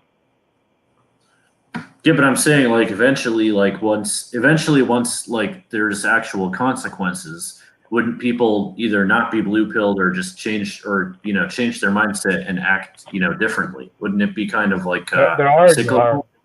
There already are consequences. Okay. And what are the consequences? In celibacy, But isolation. I mean, I see. But I'm saying like isn't a lot of that, doesn't that also have a lot to do with demographics? There are just a lot more men than there are women. Yes, demographics is playing a role, but it's also online, the general attitudes of our culture. Let me just respond to Moral Ross for a moment. Mara, do you want to respond to him? I didn't see the comment. Let me read it now. Oh no, I'm saying to Meremy. I think this guy Oral Ross wants to come on the show. Okay. Sorry. What was the comment? He would. All right, you want to repeat that one more time, Meremy? Yeah, whatever. Look, I think the lower tier men and looks are the most blue pilled, and they just are. I've just noticed that in my life. and they're gonna keep like being kind of like leftist, if not hardcore, at least passively leftist, and they're not gonna fight back. You think that they're blue pilled rather than Correct. black pilled? Yes, yes. The black pill attracts usually better looking guys. That's what I've noticed. Huh. But Yeah, I think aren't that. you part of the black pill community? What? Aren't Well, you personally part of the black pill community? Yeah. I think he would say that he's more woke though. Like the average, the most incels are actually not aware that they're incels. I think that's the Correct. consensus. Interesting. Okay. Because they keep thinking that, oh, I just have to, I'm just gonna try harder and things are gonna get better. A lot of incels may not be aware that it is their looks that are holding the back. We're talking about like the really ugly guys, like the threes, the twos, I would imagine though, Marmy, it's if you're really 5'3" and have like a 3 out of 10 face, I think at that point it would be pretty hard to be blue pilled because you've probably gotten a lot of feedback about your looks, if not from It's been women, from other negative. guys. Yeah. Yeah. So you know what I mean? I think it would be hard to be blue pilled. Maybe you don't know what the black pill is, but you definitely know that your looks are affecting you if you're in that situation. Maybe you're red pilled then. More so than blue pilled. I don't know, man. I just see a lot of people in denial, and I think a lot of the good-looking guys are black pilled. More so. Well, I think like denial, I mean, that's one of the stages of grief, You start with denial and then eventually you get to acceptance. So I think they probably start out being in denial and then they come to realize that looks do matter and looks are important and that the reason they aren't getting dates or they aren't getting a girlfriend, partially, if not, 100% has to do with their looks. It's 100% for me. Okay. But anyway, yeah, that was my comment. Okay. All right. I do want to continue. So, Maramy, any closing points you want to make? I hope Trump wins, but at the end of the day, it's over regardless. All right. Maramy, thank you for your call. It's over. No, just kidding. Yeah, I don't. A lot to unpack there. I mean, I like Maramy, good kid and all, but it's like I get it. Neither you nor I wants Kamala to be president. I don't really see what she could do legally to make things that much worse for men. I mean, I guess it would be like rah rah girl power and everything, but I don't know. It's like I said, I think like that narrative that she's going to be loading up, men who are below 5 in looks on the camps to Auschwitz. I think that's a little extreme. Right. Hold on. So Oral Ross wants to come on the show. So Oral, I just posted the link to the StreamYard in the YouTube chat. Just follow that link. Come in, make your name, and we'll add you to the show. Farking blue pill fishes. Yeah, fish are really blue pilled fucking cucked animals, that's for sure. Kamala Harris is a monster. That's great. Kamala, Kamala, 'tis the season to press men. Kamala. And yet she's married to a white man. Yeah, well, they use her AOC and what's her name, Ilhan Omar, as the example of hate the white man, date the white man. It's white men are to blame for everything. Yet if you look who they're married to, they hit you in status and the pocketbook first. Yeah, he knows. What's with all the Latin tonight? You were saying there was some, what was that word? Veritas? Veritas, yeah. Veritas. It means truth. La verdad. Okay, let's bring on Oral. Welcome to the show. You are going to be our last guest for the night because we're going on 2 hours. So, Aurel, are you there? Yeah, what's up, man? Why is Hey. my camera light on? Whoa, your mic is really choppy. Can you hear him? I can hear him, yeah. Hold on one sec.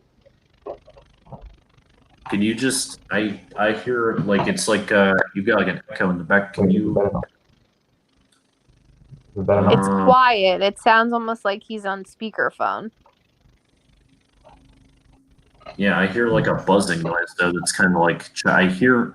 All right, let's Wait, is it better now? give it a try. Let's give it a try. Wait, is it better now though? There we go. Yeah, okay, you're a little more clear now. I still hear the noise in the background though, but I can hear you. Okay, I better fucking return these headphones then. All right, yeah. I'm just here to get rid of your last 3 viewers. All right. So, am I pronouncing it right? Aurel? Yeah, bro. All right. So, Hello. what's Hello, can you hear me? Yeah. what's your opinion on what we talked about tonight? Oh shit, I just got the last bit of it, but as far as I could tell, you guys were talking about politics, and that's just a topic which can go on forever and ever. But I do have a question for you though, Mm-hmm. and it's not related. Pardon me for that, but where do you think you're still blue-pilled?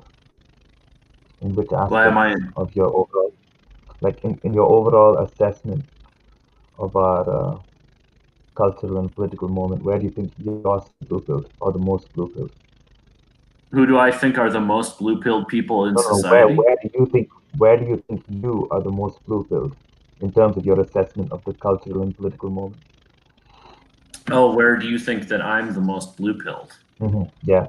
Is my mic that bad, by the way? Like, All right. holy Well, shit. yeah, this is going to be this is going to be a moment of introspection for me. I think in most areas in life, I'm pretty purple-pilled, I guess. I guess where would I be, I guess, most naive or trusting? I would say probably with my parents. When it comes to my family, I guess I'm pretty blue-pilled. I take care of my parents in sickness and in health. I love my parents. So I guess when it comes to like being, yeah, we've had our share of, my family and I, we've had very bad fights over the years, to the point where like I've actually gotten in my father's face and we almost got into a fist fight when I was younger.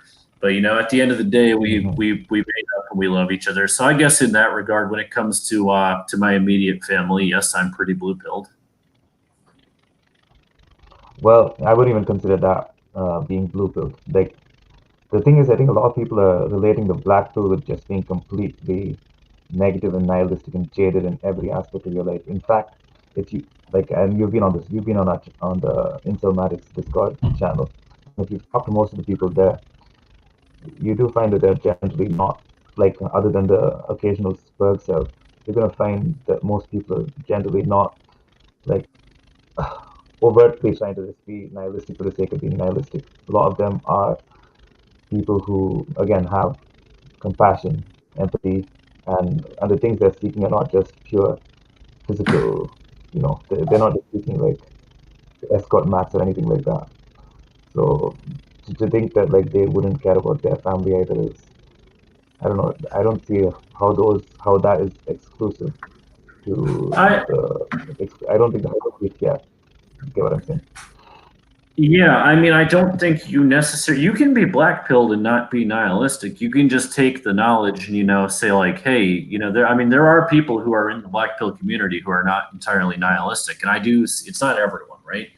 Like you have people who go, okay, well maybe I'm not so good looking, so maybe it's not going to be easy for me to get a girlfriend, so I'm going to invest my my efforts into other areas in life, and maybe okay, it's and I mean it's different for some people, because some people, when they say that, they're just coping. It's the what's it called, the fox and the grapes example. Well, the fox that can't reach the grapes, and he says, well, you know what, the grapes weren't so great anyway. But I think there are people who use the knowledge, just to actually use it to lead a better life. So no, it's not all nihilistic and jaded, and that's why I stayed in the Incelmatics Discord as long as I did, because there are actually some people who just bring up some good points. It's issues that men and women, I think, need to just bring to the table and confront together. But unfortunately, there are some bad actors who take the black pill, and yeah, it is.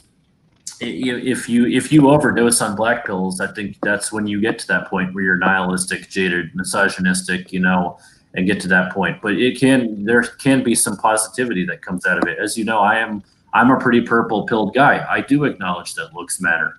Like your looks of course do matter. I don't think it's to the extent that some people in that community take it to. Like this whole thing, if you're not, if you're a sub-8, male, every woman hates you. I think that's obviously an extreme exaggeration. But yeah, if you're like a 4 out of 10, or you're 5'5", life is harder for you. I don't deny that.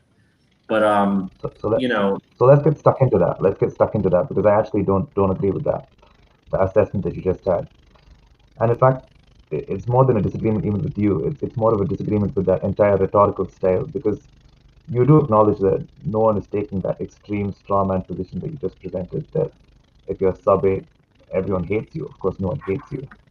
The more accurate emotion would be just complete dismissal, as opposed to hatred. So that's pretty much what it is.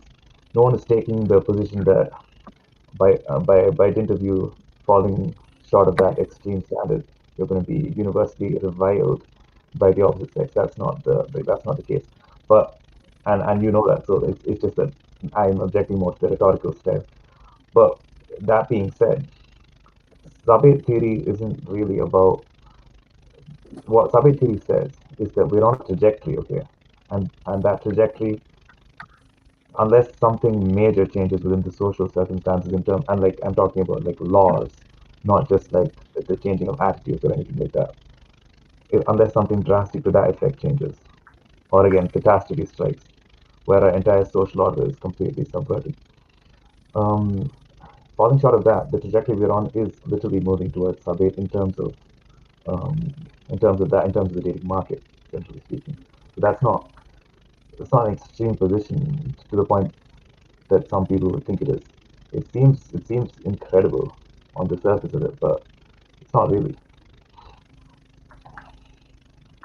Okay, let me respond to that. And I think I am having a really, really hard time hearing you. I did first want to address, you're saying, okay, it's a straw man that I'm saying that, people postulate that if you're a sub-8, people hate you. I mean, I have, not for nothing, I have actually heard people say that. I mean, I know that's an exaggeration. My problem is that, in the black pill, we can't agree on a lot of things, right? We say that it's backed by science, and okay, we've got Chad fishing experiments to back that up. But you'll have people who debate constantly. Oh, well, face is more important than height. No, actually, height's more important than face. No, the race pill is the most important. So we don't actually have if it were science, to me, there would be a formula that I can input my height, my facial dimensions, my skin color, and it would tell me I have this much of a chance of reproductive success. Yeah. So ultimately, we'd be able to get to that point. I get it that the trend is sub-8, but I think we're a long way away from that, just from what I see in immediate reality. And everyone goes, oh well, that's an outlier, that's an outlier, that's an outlier. But if I can easily find all these examples just in my immediate circle, it's like it's like, okay, like is it really that much of an outlier? Like. And I think a lot of, like, for example, Face and LMS's Chad fishing experiments, we always say Jim maxing his cope, but it's like, notice he didn't pick one Chad that wasn't ripped. He didn't control for that well. So I do question some of that methodology in the experiment too. I'd like to see the experiment done where it's a Chad face on like a chubby guy's body and see how he does. So I think that there is some margin of error too. I get it that the trend is sub-8, but we're a long way away from that. And before that would happen, it's like we said, we may have a civil war, we may have a war. We never had this problem before in history because the excess men were always wiped out by war. I think it's just a problem of having 120 men to every 100 women.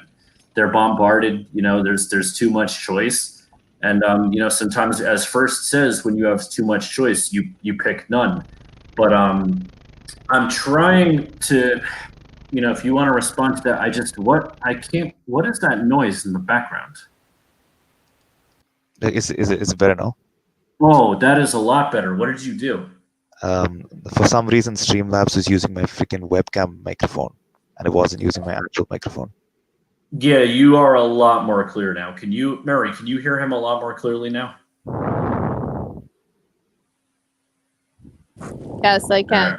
Sorry, I was on mute. Yeah, we know you were with Chad. It's okay. Anyway, all right. Anyway, continue. Yeah, so let me reverse engineer what you just said. So the first thing with the face and LMS chat phishing experiment, like all that it would prove if you had used like a Chad face on like a chubby body, and of course it's almost impossible to get that because on a sufficiently chubby enough body, Chad's face is no longer going to be in the realm of Chad.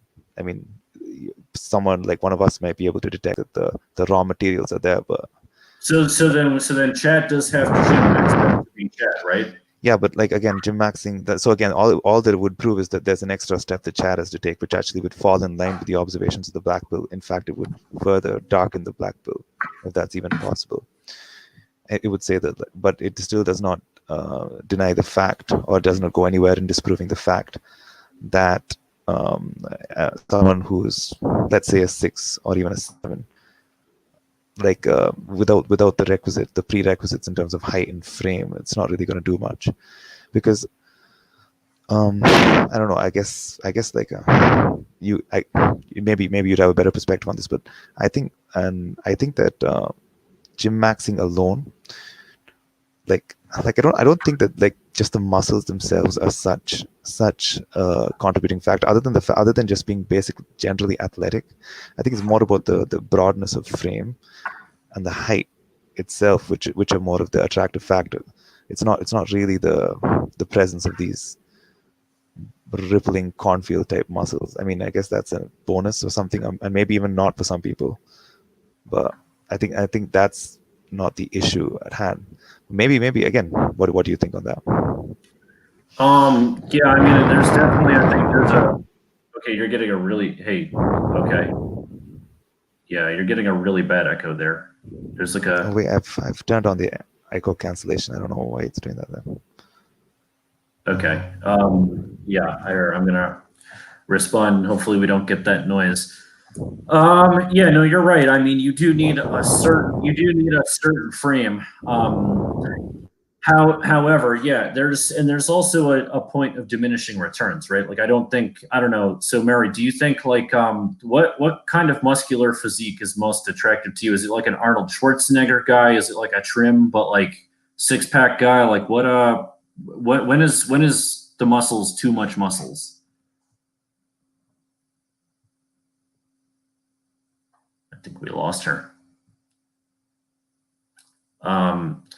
Yeah, I mean, I think there is a point of diminishing returns. Yeah, like there's a point where you become too jacked and you look a little ridiculous. And yeah, I get it. If you are a short person, you reach that point sooner, right? Because you look swollen. So you gotta find that point. I know for me personally, I'm 5'7", and I know like at 185 pounds, I'm starting to look a little to get there. If I were to go to like 200 pounds or 220 pounds, I'd look like swollen up. So that wouldn't really be a good look for me. Whereas if I was like 6'1" or 6'2", I could get away with 220 pounds. I'd actually that would be like an ideal weight. So yeah, I do get that.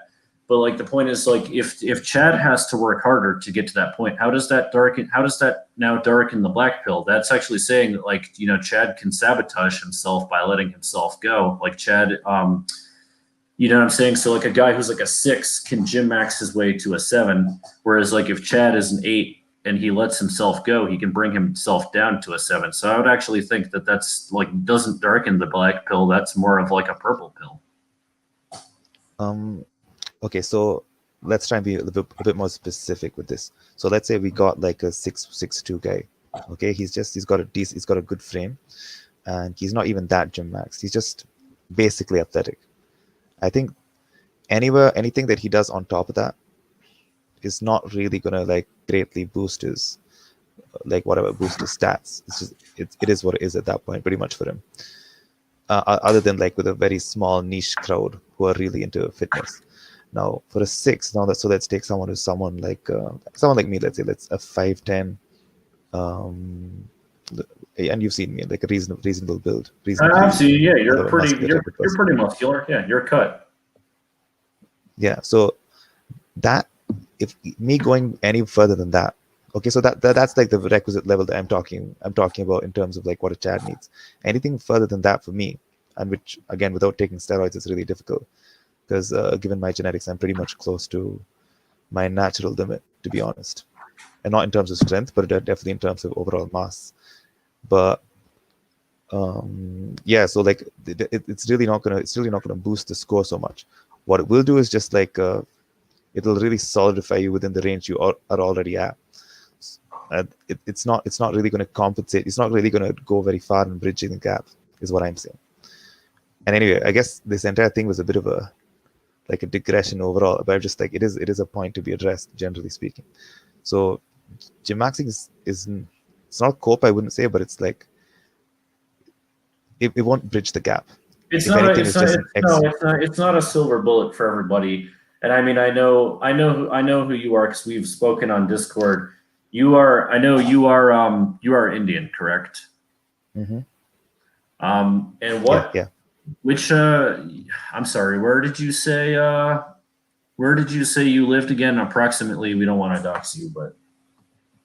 Yeah, Canada. In Canada, okay. So I'm just wondering, like, you're 5'10", which is it's not a bad height. You're average, and actually for your race, I believe that's above average, correct? Not really anymore. Not, but again, like we've like on the server, we've really had these discussions at depth, and pretty much like in terms of like the height, the average that you're going to want to take, you're not going to want to take the standard average, but the median, so that you take out the outliers. And if you do that, especially with the age group between like 18 to 39 in India, 5'10" is pretty much the average. 5'9.5", technically speaking. So 5'9.5" is the median height. So it's not really very tall. No, not at all. So okay, so we'll just say you're pretty average. You're pretty much near the middle of the bell curve when it comes to height. Mm-hmm. But I think you said that your main issue being in Canada is your race, then, right? Mm-hmm. But how much are we factoring in that being a cultural thing? I forgot to ask you, by the way. Were you born in Canada or did you move there? No, I wasn't. I wouldn't have this accent if I was born here. No. Yeah. Well, I mean, I didn't want to assume anything, but yeah. How old were you when you moved there? I was about 20, 24, almost 25. Okay, so how did things go for you before you moved to Canada? Oh, that was even worse, to be honest, because again, like I said, in India, if you're going to try and ride on your physical attractiveness, then you're going to really need to be like an outlier of the outliers. But because for the most part, that's not the criteria which is being selected for there. The criteria there is, of course, it's difficult to explain, but a sort of socio-economic science in terms of your attractiveness, like caste, right? Yes, it's like the third hand. You know how like in America they talk about like the third hand or fourth hand, second hand or third hand effects of like the past eugenics. That's kind of how it is. Like in India, it's not directly your caste, but there are like these telltale signs, let's say, of like what your past caste was or whatever. So it's not directly that way, but it's kind of that way. But yes, that, and as well as your financial prospects of what determine your success there. So given those things, how was your dating life going in India before you moved here, though? Oh, it was pretty much non-existent when I was there, to be honest. Okay, and you said you This came is dreadful. you came here and you get matches now, but it's not the quality of women that you're looking for. Yeah. We pretty much, it's the old land whale scenario. All right, so it's fat women that you're getting. Okay. Just out of curiosity, the matches that you're getting, are they white? Are they also Indian? Or is it all races? I'd say it's mostly white and like Native American where I am. Oh, Native American. Yeah. Really? Like an insignificant I mean number? Yes. I think that's pretty much that's kind of a thing here almost. That's like the unholy pairing of Western Saskatchewan. I mean Central Saskatchewan. Oh no, I just doxed myself with a Freudian slip. It's like the common pairing that you'll see here, the two different types of Indians. Okay. I was trying to think is like, too, I don't know if your results are culturally let me ask you too, have you met any of these women from the apps that you meshed with? Oh yeah, so right now I think I don't think haven't I told you that right now I'm in a different situation which I won't get into here, but like so I'm not right now on the incel spectrum per se, but I'm just talking about I'm more concerned. You're talking about the trend, yeah. Yeah, you're talking about the trend. Overall, you're not. Yes. You're obviously you're not an incel because you do get you can get laid. You can yeah. It's just not the quality per se that you're looking for. Yeah, and that's like in terms of my trend, but like right now I'm not even in that situation because I'm in a kind of a relationship right now. So that's not even me right now, but still, that notwithstanding, those are my options, like in terms of what I could reliably get. Yes. So you are in a relationship anyway, right now? Yes. The details of which we can Yeah, no, find out on the server. Yes, yeah. No, I wanted to ask you. So, does your girlfriend know that you're black-pilled? Yeah, of course. Actually, like that's pretty much one of the requisite factors for me, to be honest. Oh, so in other words, in order for you to date somebody, they have to be black-pilled. Yeah, of course. I mean, like I was doing pretty much everything in my power to not be in this situation. I was trying to stay, even bad options as they were. I was still content with that. Just that seemed more realistic to me and more in line with my overall mindset. But yeah, so the fact that all of that was being comprehended and understood was very important in me entering this scenario. Okay, well, I think that's actually kind of admirable. I mean, you found somebody. Let me ask you something. Are you attracted to this person that you're in a relationship with? Yes. I mean, there are other complications, but yes, I'd say she's definitely my look superior. Okay. Just so wait. So if she's your look superior and she's black-pilled, I don't want to. Okay, you know what? You're right. If I can, we don't have to talk about this on here since I know you don't want to really go into that. Yeah, exactly. But all right. So I mean, like that's so exactly. Now that you're, but the fact here is that if it weren't for this very, very, very, very particular situation, and I'm saying very, very, like it's almost like I'd even say it goes so far as to say it's like a 1 in a million, like unironically, chance that like this particular confluence of factors would exist. But that notwithstanding, like I said, even for me, like the options are pretty much bottom of the barrel. Like that's just the case. So I'm not even I am the exception that proves the rule, not the exception that breaks the rule. Let's say, and not even that great of an exception if you factor in the other details, which I'm not mentioning here. Yeah, I mean, it sounds like I don't think I've seen your face, but I've seen your physique and everything. You're pretty muscular and you're average height. So I mean, if anything, you're definitely like me. You're a sub-8. You're probably like in that like 6 range. Yeah, exactly. Which okay, like if you're black-pilled, it's like all right, like you and me are, we're not in the worst situation in the world, of course, but all right. So the real issue here is more about. Yeah, sorry. Go ahead. You're trying to. Oh no, I was just gonna say we are over 2 hours, so I do want to wrap up soon. But if you have All right, any all right. final points you want to make, Yeah, all right. I'll just so I won't go into anything else. I'll just wrap up on this issue. The real issue is not about this.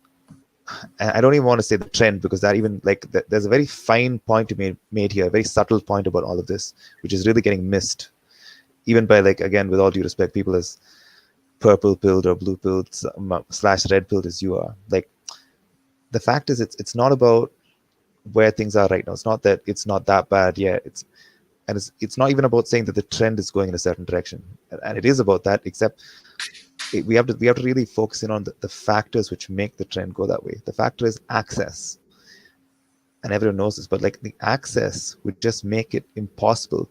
The access to Chad lights for, again, women across the spectrum.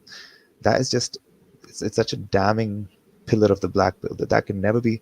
It's irreversible almost. It's like Pandora's box has been opened. So it's not so much that things have just gradually gotten worse. No, it's that we've just crossed a threshold which you can never go back from. Like, and that's pretty much like that's why the black pill cannot really be mitigated in any case, because no matter what you do, even if you do get lucky or whatever,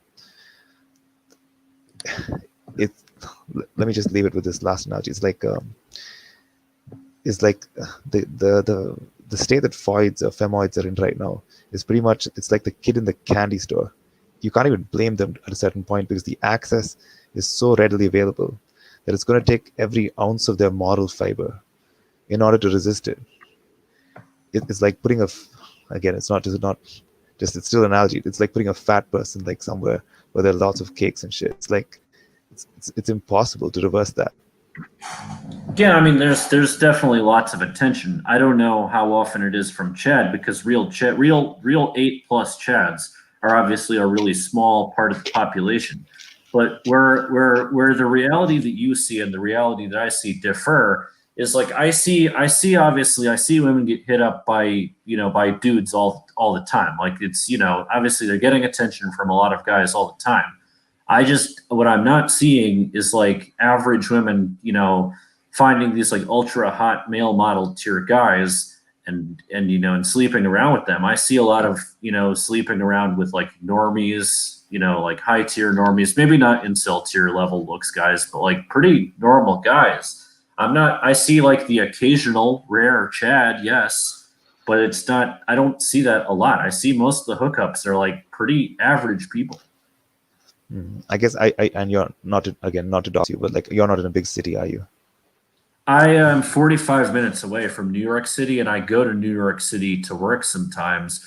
So, I mean, like, we go out there. I mean, I live 45 minutes. I live in a suburb 45 minutes away. I mean, you can put 2 and 2 together where that is. But yeah, I just see like these like normies and like middle tier women hooking up. That's usually what I see. I see, like, obviously, like, the really attractive women I see getting like the Chads and the Chad lights, but I don't really see that with like I don't really see like a 5 out of 10 girl getting like a male model tier guy out here.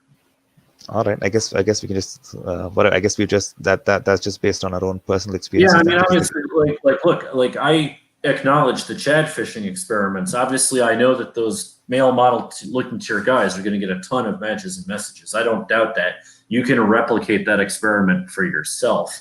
I think actually what I'm saying is that the frequency in your where you live, surprisingly enough, given where you live, seems to be a lot less than the frequency of these Chads and this frequency of these at least even Chad lights where I live and the places I lived. I lived in 2 places, so I've lived in central Canada and also in Toronto, so that would be the eastern Canada. So, and again, big cities, for reasonably big cities, both of them. So in these cities, yeah, there's just the frequency of Chads is surprising and shocking.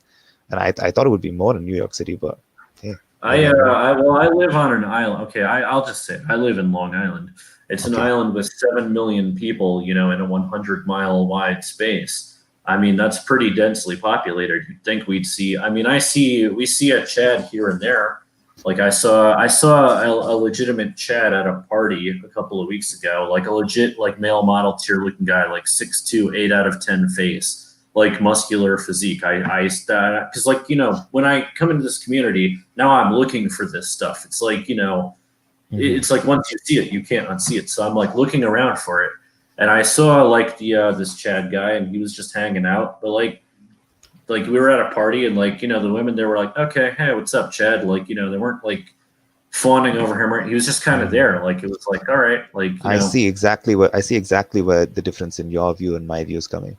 So again, we'll wrap up with this, I guess, because you said you're way over time, but it's the frequency of Chad which really changes the situation.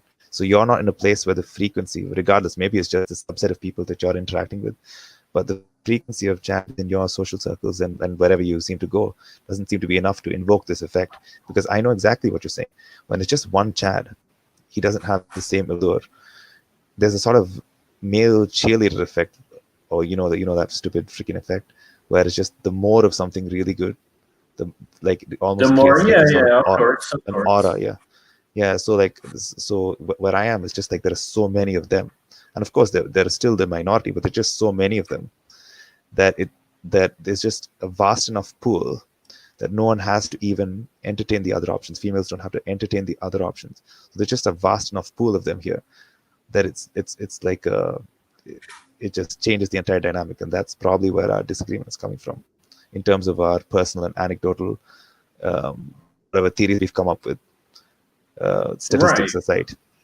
No, I mean, I would agree with that. Like, people, you're going to base your view off of what you see around you, right? Like obviously if somebody tells you, what would be a good example of this? I'm trying to say, if somebody tells you, the sky is red, and you walk it, because you know how they say, like, you don't know what another person sees. Your red could be my blue. Mm-hmm. I can't.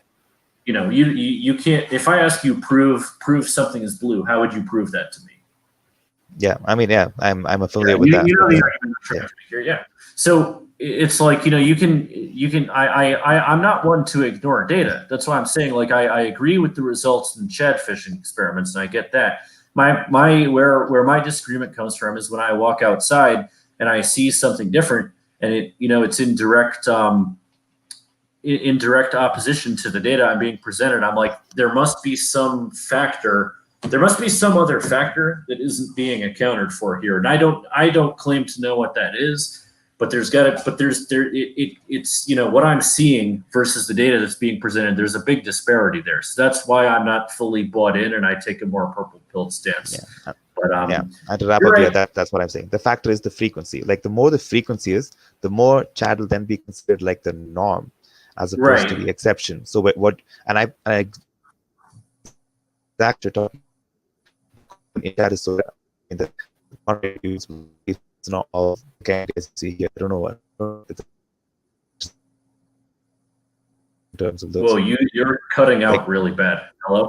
That is very, very rare. But even then, that there does not have. Oh, sorry. You're still okay. There you go. Can you just repeat that point? You were cutting out really bad. No, I can't hear you. But is it on time now? Or is it? Okay. Yep. Okay, there you go. There you're back. All right. If you could just repeat that last point one more time, I don't think anybody heard that.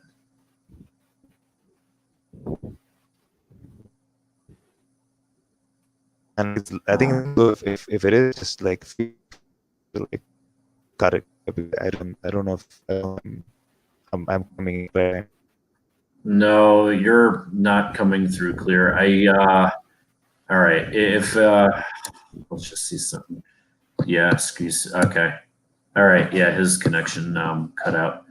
All right. Yeah, I do want to end the stream, guys, because we're going on 2 hours and 20 minutes here. I thought this was a really nice stream tonight. Everybody, we kept everything really respectful here. I see where he's coming from, though. If there's a higher frequency of better looking guys, then obviously the expectation goes up. So that is not lost on me. I just want to read out some of these comments here before I end the stream. I think Mary has drifted off to Dreamland or to Chad's house, whichever comes first. Let's just read these comments here and finish up the stream here. I think the biggest hole in Black Pill right now is that so much of it is based on online dating. Social circles are looks matching while online dating isn't. There is a lot more to study. Yeah, I would agree with that. And I think First is a big proponent of that too, because that's what I see. I guess that's where the disparity between me and what RL sees is like when I see like social circles and I see my friends, they date people who are pretty similar looking, right? I think what scares men is the OkCupid and other online data concerning male attractiveness when saying anything below 8 out of 10 is deemed unattractive. Yeah, and even then, I'm actually working on a video, and I know, okay, I've been working on this video for some time, and I know everybody's like, when is this actually going to come out?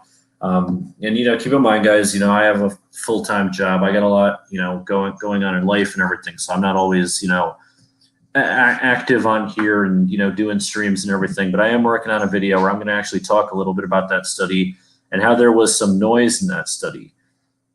When that study came out, at that time, if you were to rate somebody above average, it automatically liked that person and triggered them to message you. So if you keep in mind, if you're, the average woman and you have a couple hundred messages, the last thing you're trying to do is get, more people to message you. So, you're going to, of course, rate the average person, below average. You're not going to rate, even like a 6 or 7 out of 10 guy above average because you're going to get blown up. So there was some noise in those statistics with stuff like that. I have a video on that coming out that I will get done eventually.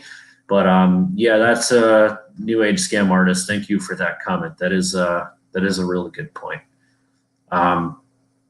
Well, all right, everybody. I do thank everybody who watched tonight. We had some great guests tonight. So thank you guys for your time and coming on. I'm going to go ahead and end the stream here, and I will see everybody next time. Take care, everyone. Good night.